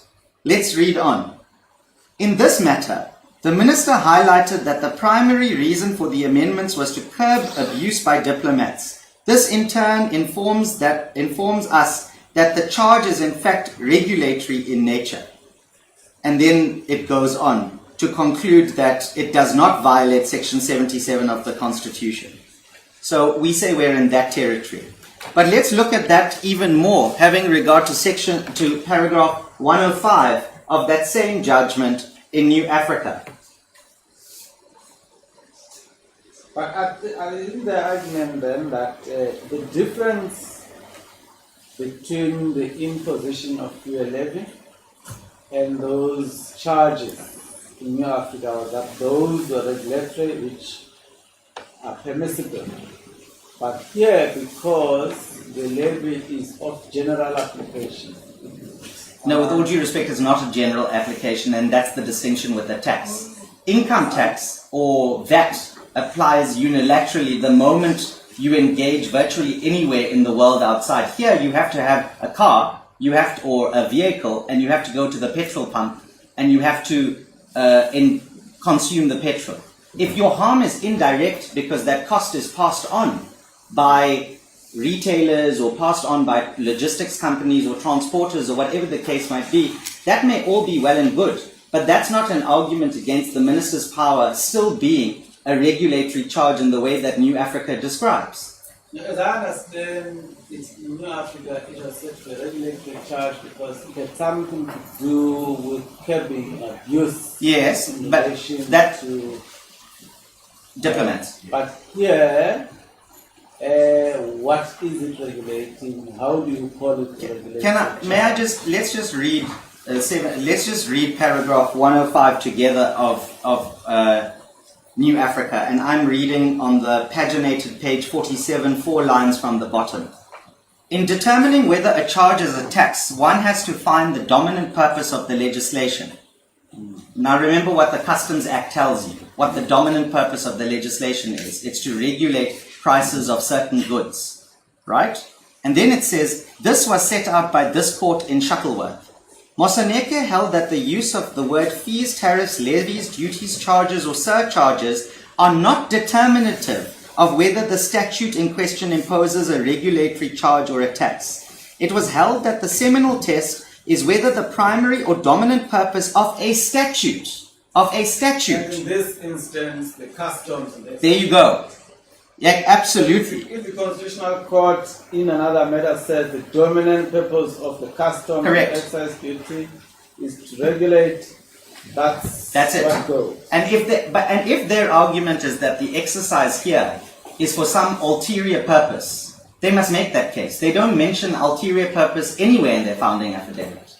If they want to argue that it's the 48(1) and 2 provisions that we're talking about are somehow inconsistent with the remainder of the Customs and Excise Act because of this so-called plenary power given to the minister, they must bring the frontal challenge.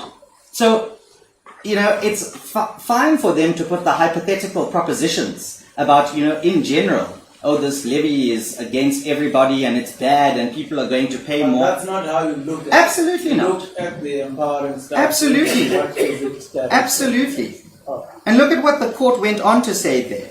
It says it was the court's decision, and this is the New Africa court referring to the Shuttleworth court. The court's decision that if regulation is the primary purpose of the revenue raised under the statute, so the Constitutional Court also tells you that if it's a regulatory measure, it can raise revenue.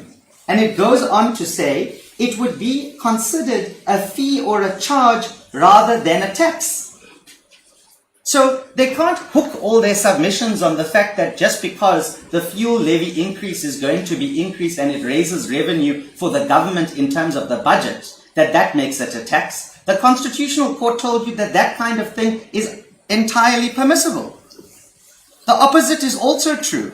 If the dominant purpose is to raise revenue, then the charge would ordinarily be a tax. The court has also emphasized that there are no bright lines between the two. Of course, All regulatory charges raise revenue. Similarly, every tax is in some measure regulatory. That explains the need to carefully consider the dominant purpose of a statute imposing a fee.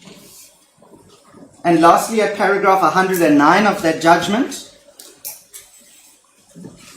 the court... Paragraph 107 was the one that was quoted in Mohlala. Oh, 107 of New Africa is quoted in Mohlala. oh, I thought Mohlala preceded New Africa. Was it not the Shuttleworth? Mohlala was not there. So was New Africa. It must have come out very closely. If you look at I apologize.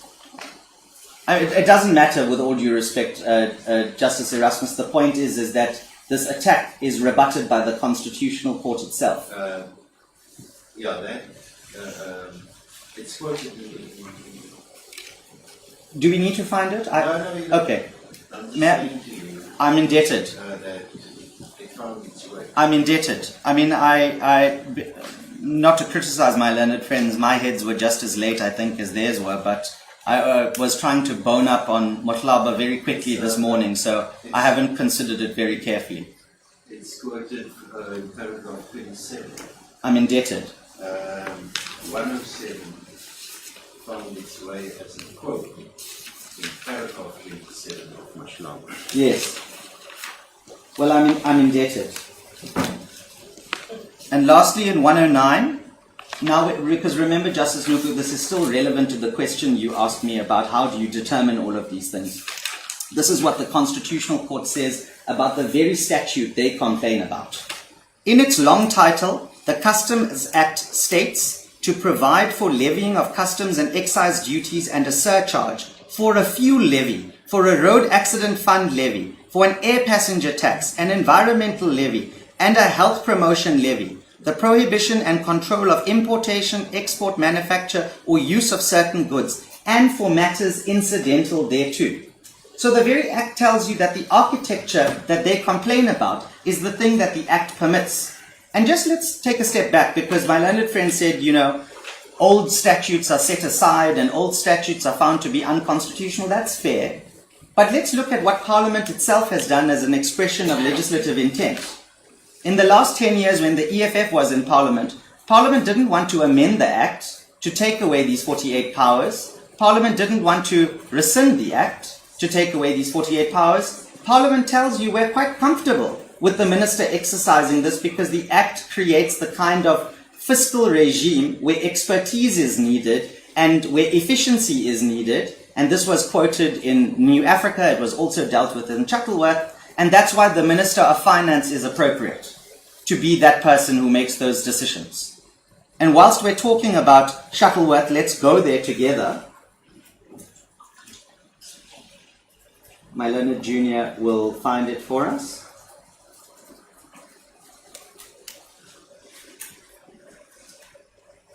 The particular paragraphs I want the court to look at in Shuttleworth is 48, which was about the charge and the dominant purpose of the statute. You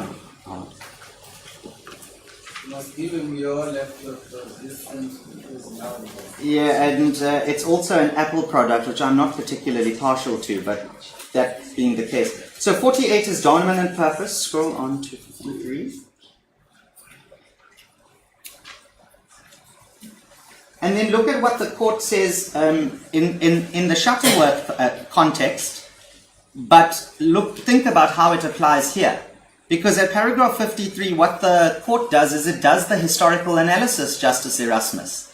It says that in that case, the exchange control legislation was specifically enacted to stop capital flight from the country. And then it talks about the historical origins, about the Great Depression and why it was necessary and all those kinds of things, which is not really necessary for us to go on to here. 54. Whilst that updates.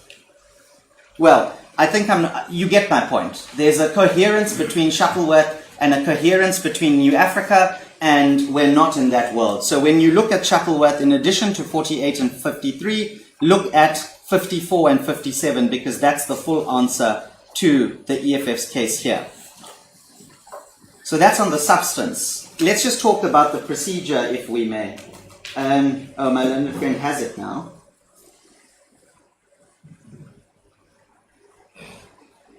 No, I don't need to read it out. You'll just have a look at it when you're considering 54 and 57.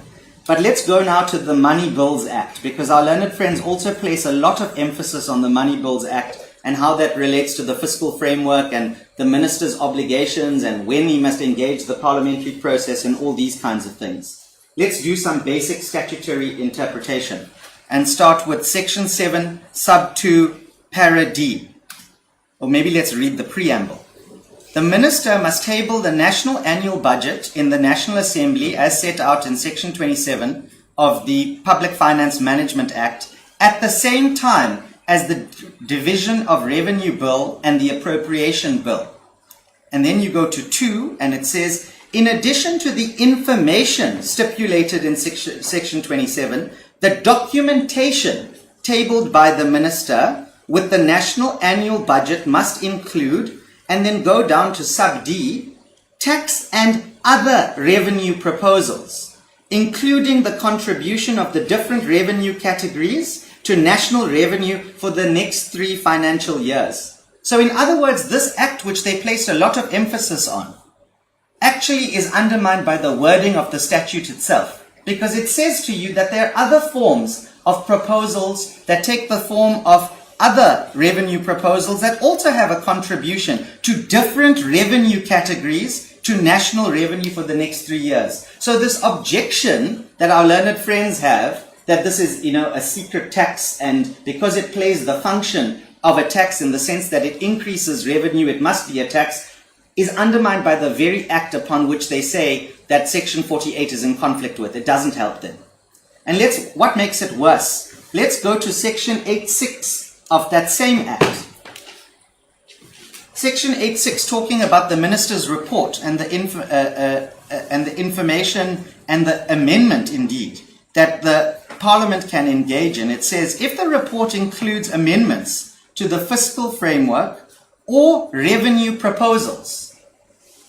So in other words, the very act that they rely on accepts the structure, accepts the constitutional structure that the Customs and Excise Act fits into, and foreshadows that it will be treated differently to tax and that it will constitute other revenue proposals.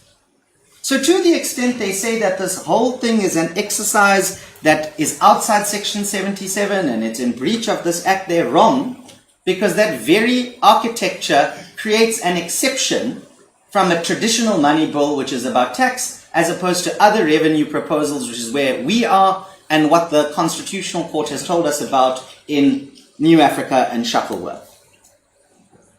And let's just remember what our learned friend also said during the course of the debate this morning. What he also said is that he said at different stages there will be votes, and that Parliament must vote down the fiscal framework, or Parliament must vote down this specific measure. All I'd say is that if Parliament and the EFF in Parliament can achieve that outcome by using the GNU arithmetic, because remember, my learned friend also said that the minister was using this as a means to bypass the GNU arithmetic. If Parliament actually has that much power, then that's their alternative remedy. They can go and whip the votes and command a majority of 201 and stop the minister dead in his tracks. And that's actually what the Money Bills Act tells you is the potentially correct outcome. Not a court in an interim interdict usurping Parliament's role and usurping the executive's role by diving headlong in breach of the separation of powers. That's the difficulty for them that they can't run away from. And let's just look at what the Constitutional Court said, because remember, when those legal challenges are put in their way, with all due respect, it then becomes about, oh, but it's so bad, and the people are going to suffer, and it's anti-poor, and it's all those kinds of things, and it's impractical. How are you ever going to recover this money from the government?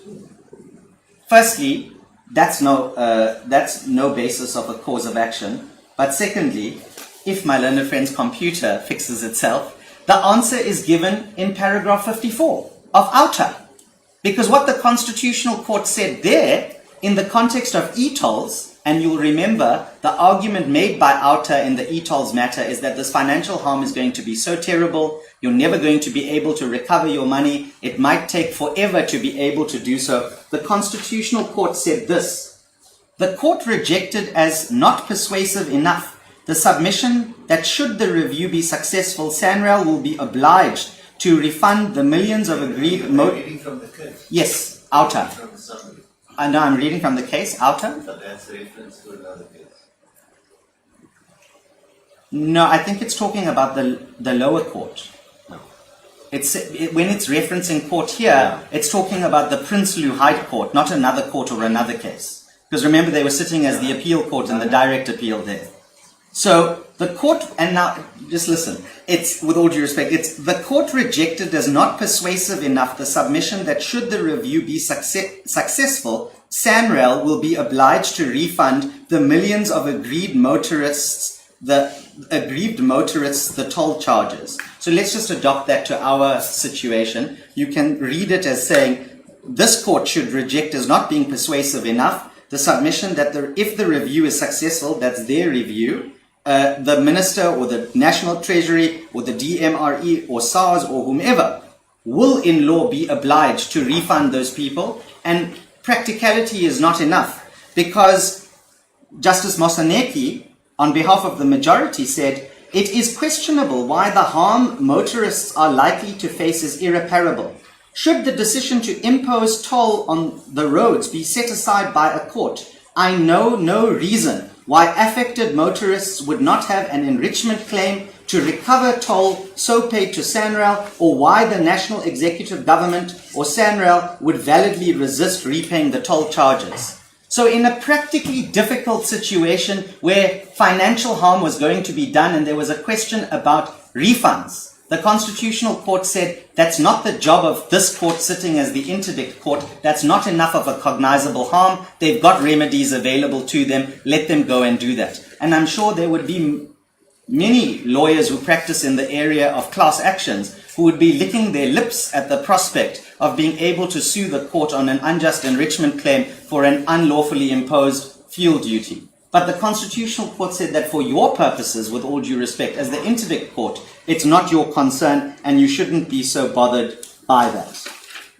So that's what I have to say in response to my learned friend from the morning and what he presented in front of you and where, with respect, the difficulties are in their case. Could I only take the court from my learned friend's heads? I'm just going to pick up on 2 points, please. The first one appears at internal page 15 of their heads. My learned junior will get the case lines reference in a minute. But internal page 15, under the heading Separation of Powers Harm. Separation of power arguments.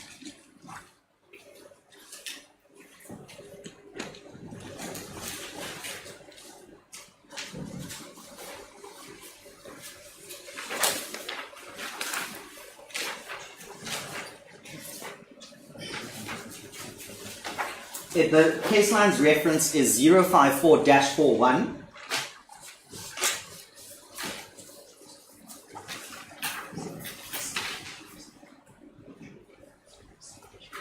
Look at what our learned friends say at paragraph 43. The ministers claim that courts should show deference in fiscal matters cannot override express constitutional prohibitions. Well, they're not in that world because they haven't been able to show an express constitutional prohibition. And then they make the generic claim that constitutional supremacy under Section 2 means that no government action, however fiscally convenient, can transgress constitutional limits. However, that's directly contradicted by a 2008 case in the Supreme Court of Appeal called Paper Manufacturers. And in similar facts, the court said in the context of an argument that a charge there had to be considered as a money bill,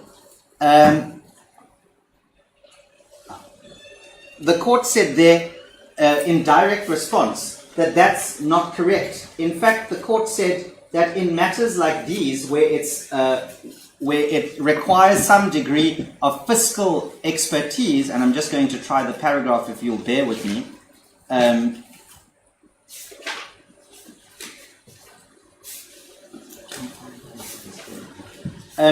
The court said in that case that this was perfectly permissible because the nature of these charges are important. That's not open.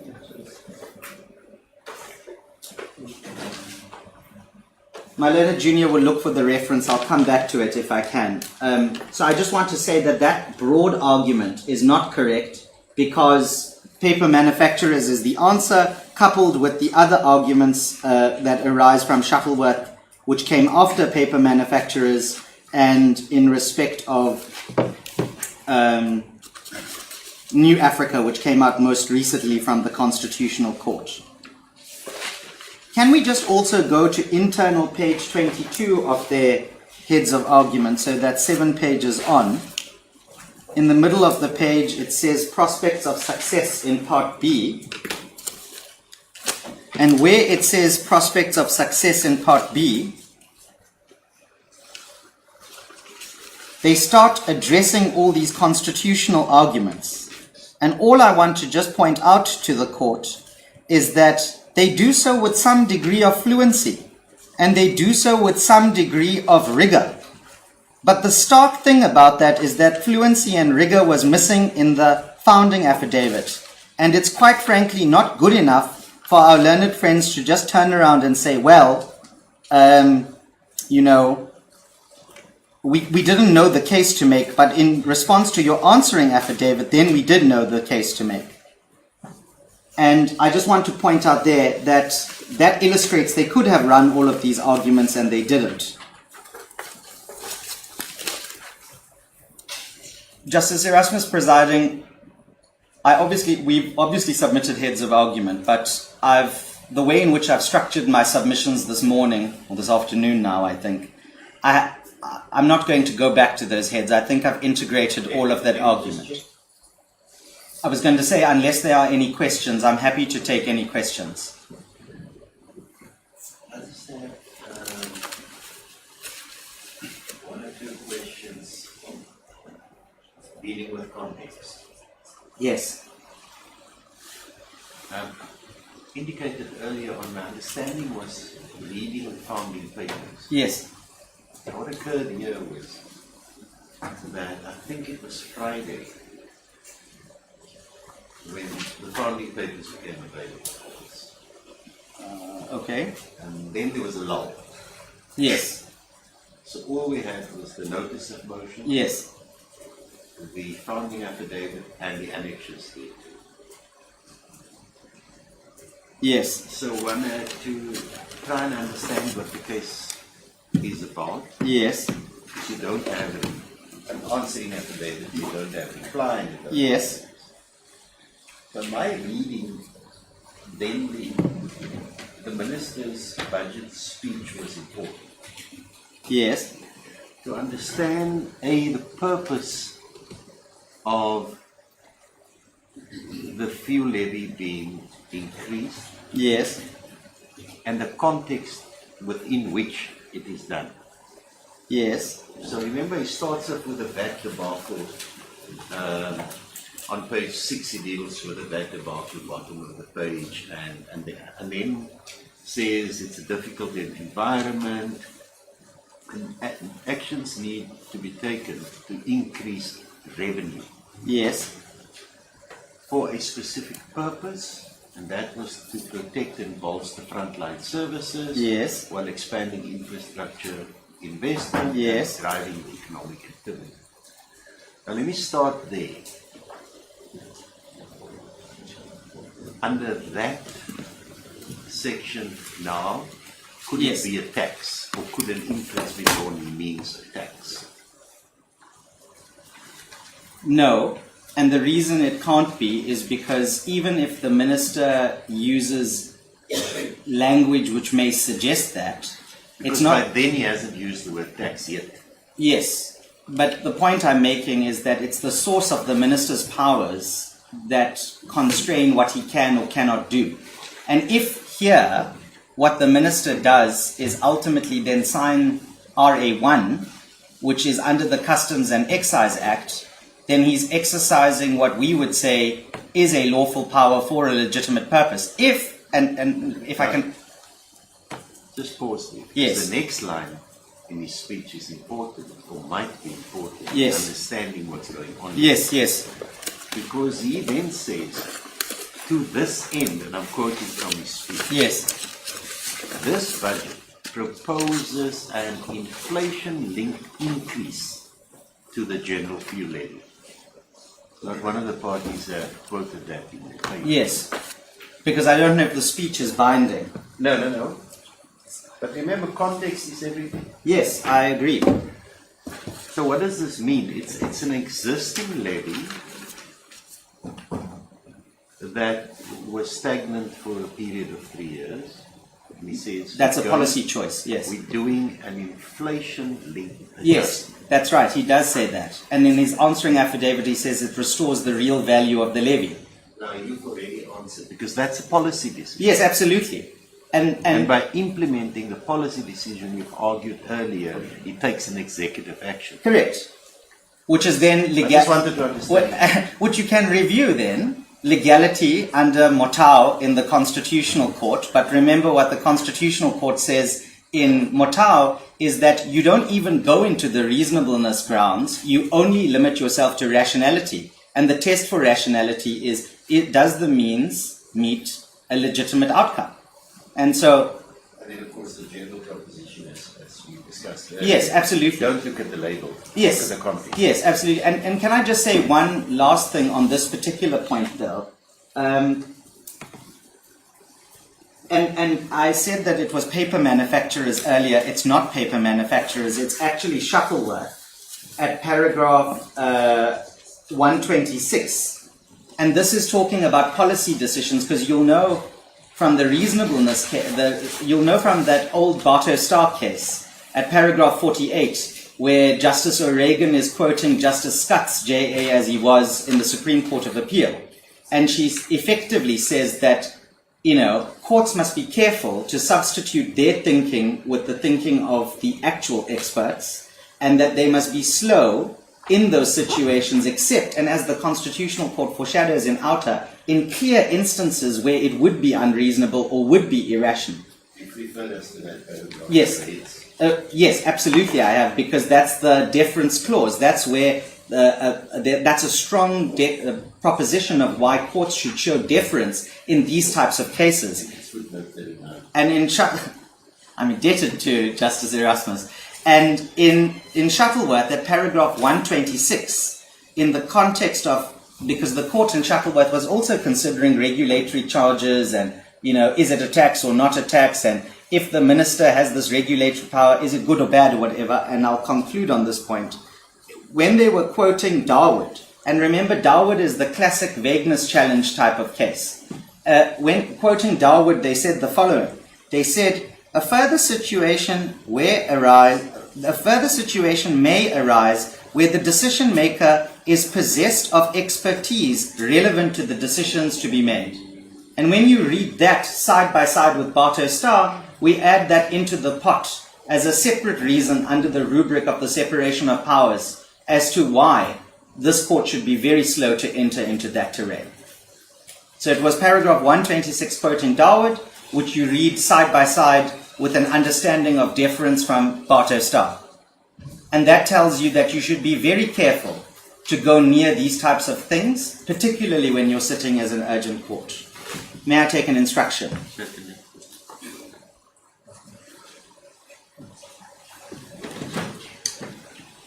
Those are my submissions. I'm indebted to the court for its time in sitting through lunch. Mr. Kasipota, we're ready to sit through, unless, of course, you need an opportunity to take a break. I'm happy to continue. Are you okay to continue? If everyone's comfortable with that. Thank you.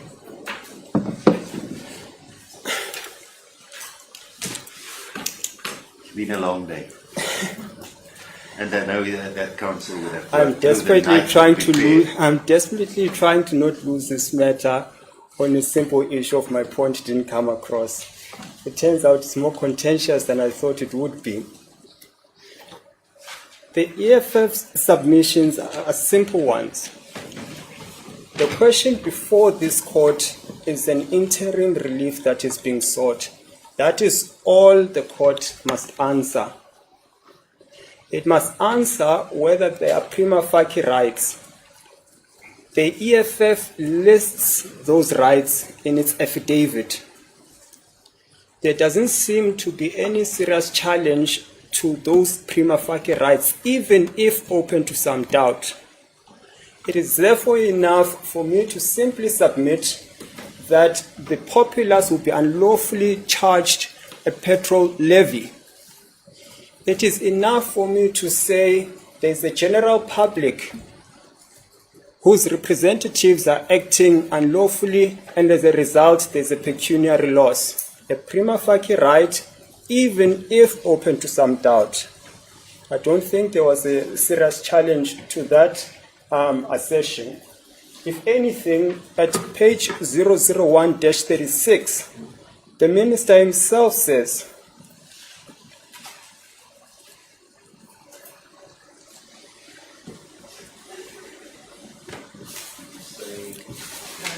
Oh, that's on the speech. yes, where he says that there will be a negative impact on the populace and it will hit their pocket. This is page 7 of his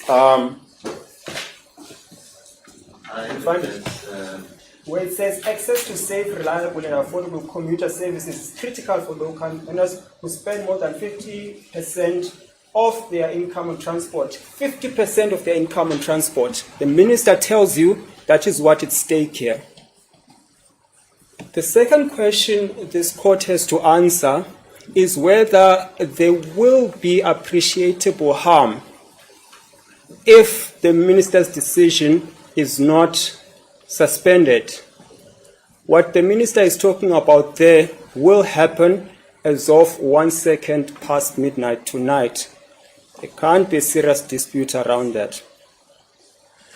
Once this 50% now added to that fuel, you add 15 cents for petrol, for diesel, 16 cents for petrol, that will continue up until there's a resolution. That money can never be claimed back by the citizens, including the marginalized ones that the minister himself is talking about. I don't think there can be a dispute in that respect. What perhaps the matter rests on is the question of the balance of convenience, which has consumed the entirety of my debate on Part B.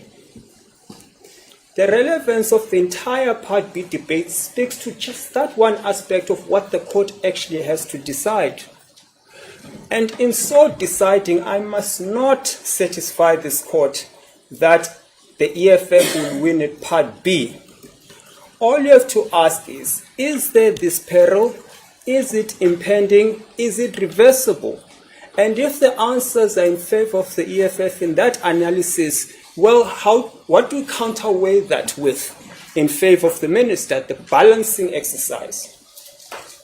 What that would certainly mean is that certainly the minister in his official position stands to lose nothing other than his powers being temporarily suspended in light of the peril that will materialize. I have suggested that the minister has not suggested any pressing reason for this decision other than to raise revenue. He says, I am raising revenue. This is an important exercise because in Shuttleworth, and I'm having paragraph 110, maybe let me just make reference to it and you can have paragraph 110, New Africa, paragraph 1661 of Shuttleworth. This is the crucial aspect of the debate.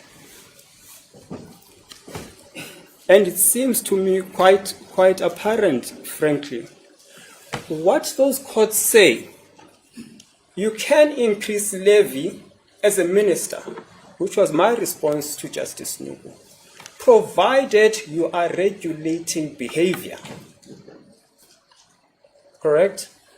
Shuttleworth was about regulating behavior, money flow. And then he says, because the underlying intention to the decision is to regulate behavior and to stop abuse, I will accept that unilateral adjustment. It was the minister and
behavior.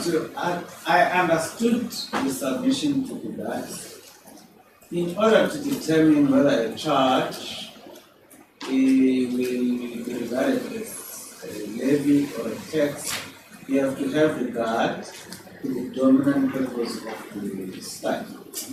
And I have no difficulty with that proposition, and I agree with it. But the point here is, it's not even a question of a dominant factor. It is the only factor that is raising revenue. That's what he tells you. He's not saying I'm concerned about money flows. He's not saying there's a concern about this fuel issue, people are buying it illegal, and I'm regulating that unlawful behavior. He's saying I am raising revenue. So there's only one factor. I'm looking at the wrong place for the dominant purpose, because it must be located in the statute that gives the minister the power to levy that charge.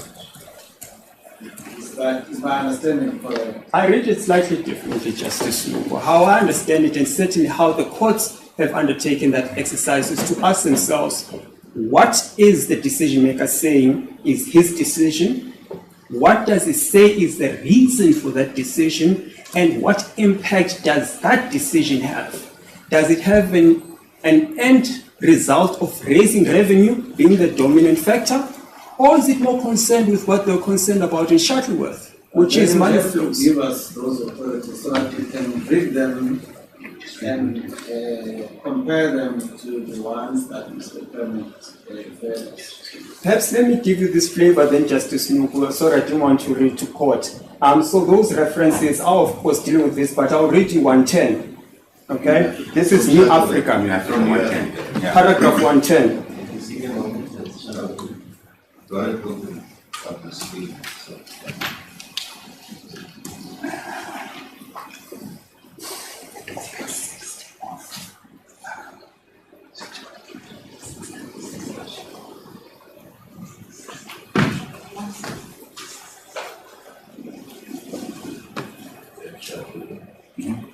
You can keep Shuttleworth open to Justice. I'll also refer you there.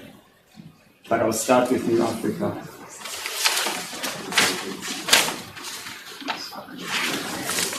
Okay, the team, so I will find it. This is what the court says in paragraph 110 on this analysis. What one gleans from the long title of the Customs Act, I was accused of relying on a case that has nothing to do with the minister, but the principle was the same. Now I'm on point on all fours. What one gleans from the long title is that the Customs Act's mandate is to, inter alia, control the importation and use of certain goods. In this matter, the minister highlighted that the primary reason, so in other words, the minister said, so that was a factor, and we're saying the minister said here as well. In this matter, the minister highlighted that the primary reason for the amendments was to curb abuse by diplomats. This in turn informs us that the charge is in fact regulatory in nature. I conclude that the minister is amending the schedules did not violate 77 of the Constitution. I now consider whether the minister's decision was rationally connected. So the point is this: 77 binds at all times unless you are regulating behavior. That's the point we're making, that you cannot increase tax or fuel levy without parliamentary oversight, taxation by representation, except in policy considerations where you can't be asked to go to parliament when monies are flowing out. You can't be running to parliament when the diplomats are abusing their liquor and cigarette customs breaks and rebates. It's in that exceptional instance that the minister then can do what he did, which is why it was condoned in Shuttleworth. Similarly, New Africa. That is worlds apart from the minister saying, the only reason I am making this amendment is to generate revenue. Now, let's just think about it for a moment. If in those instances, the minister is not required to comply with Section 77, i.e. through a money bill, when will he ever be required to? In instances where he doesn't qualify or give further reasons, he simply says, I'm raising revenue. So if the minister does that and is not required to comply with Section 77, when will he ever be required to? Let's pause for a second.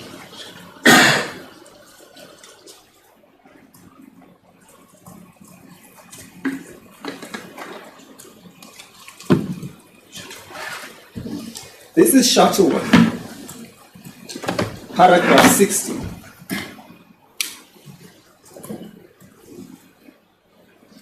Then the court says, I've already found that the exit charge did not have revenue raising as its primary object.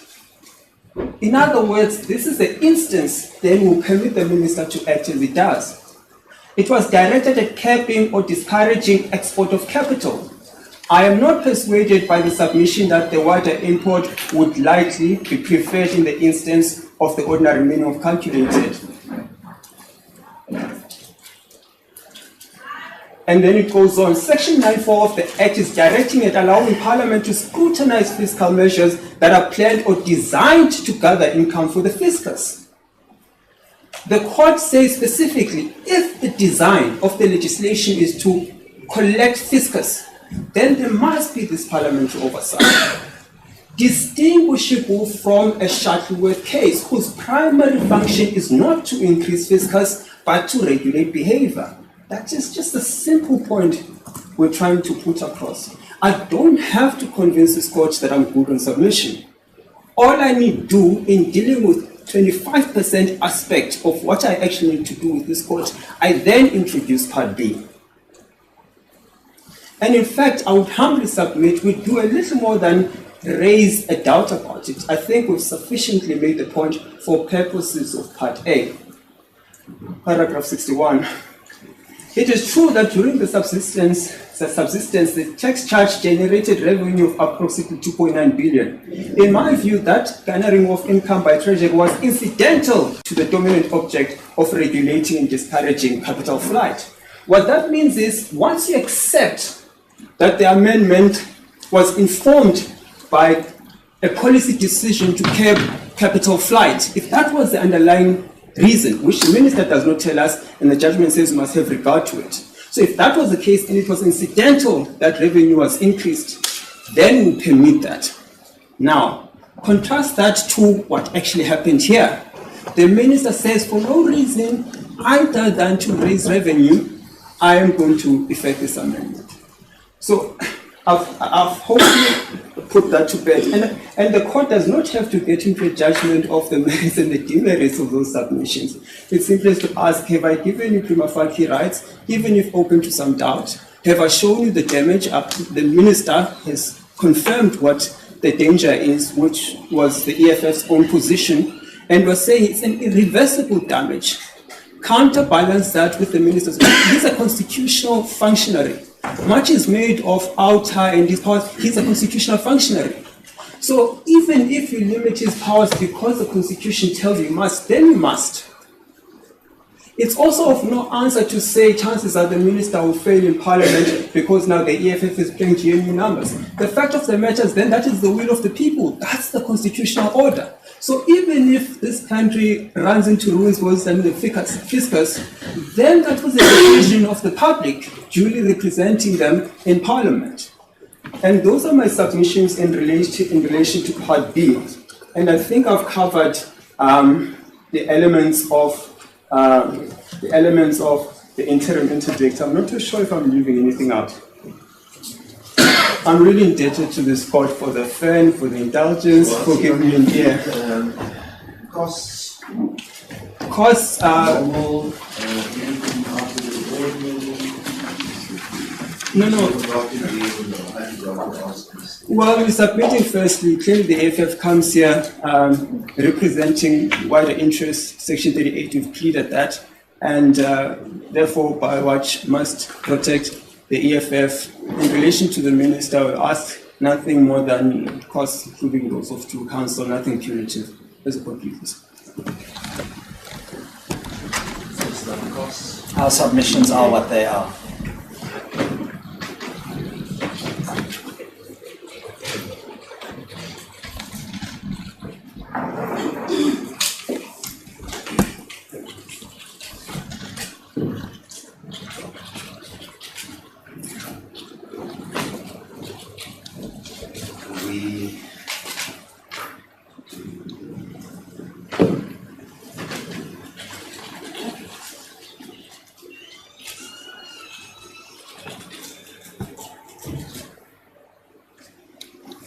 It's now 10 past 2. Mr. President, what time is it like? She just told me now it's 4 o'clock. I'm not too sure if I'm going to make it, but it's set for 4. It's set for yours, Mr. Chairman. Coming up, what time is the flight? We land at 9, so it must be 7. But your attorney is local. You have a local attorney here. No, I mean, I'm not pressed to leave Justice. She could leave because she's giving the face. Then I'll stay with the correspondent attorney. I'm not pressed to leave. So you don't have a problem with you. But if you want to be excused because you need to get a flight back to Johannesburg, I'm happy then to have Mr. we've got no Masivika. problem with your junior is from the Cape Bar, Indeed. and he can sit in. So if you need to leave, we should let you know. Just give your number so you can grab a cup of coffee somewhere. On both sides, you can register one number. We're going to come, or at least one of us will be coming back. So can't give you time, but I'm sure it won't be less than an hour for us to discuss, draft an order, and come in with the order. But if you leave cell numbers on both sides, we can send you a message. So we're going back and forth, this is the time. And then you may be excused, Mr. President, because I know you find some form and travel safely. As a good please. Thank you.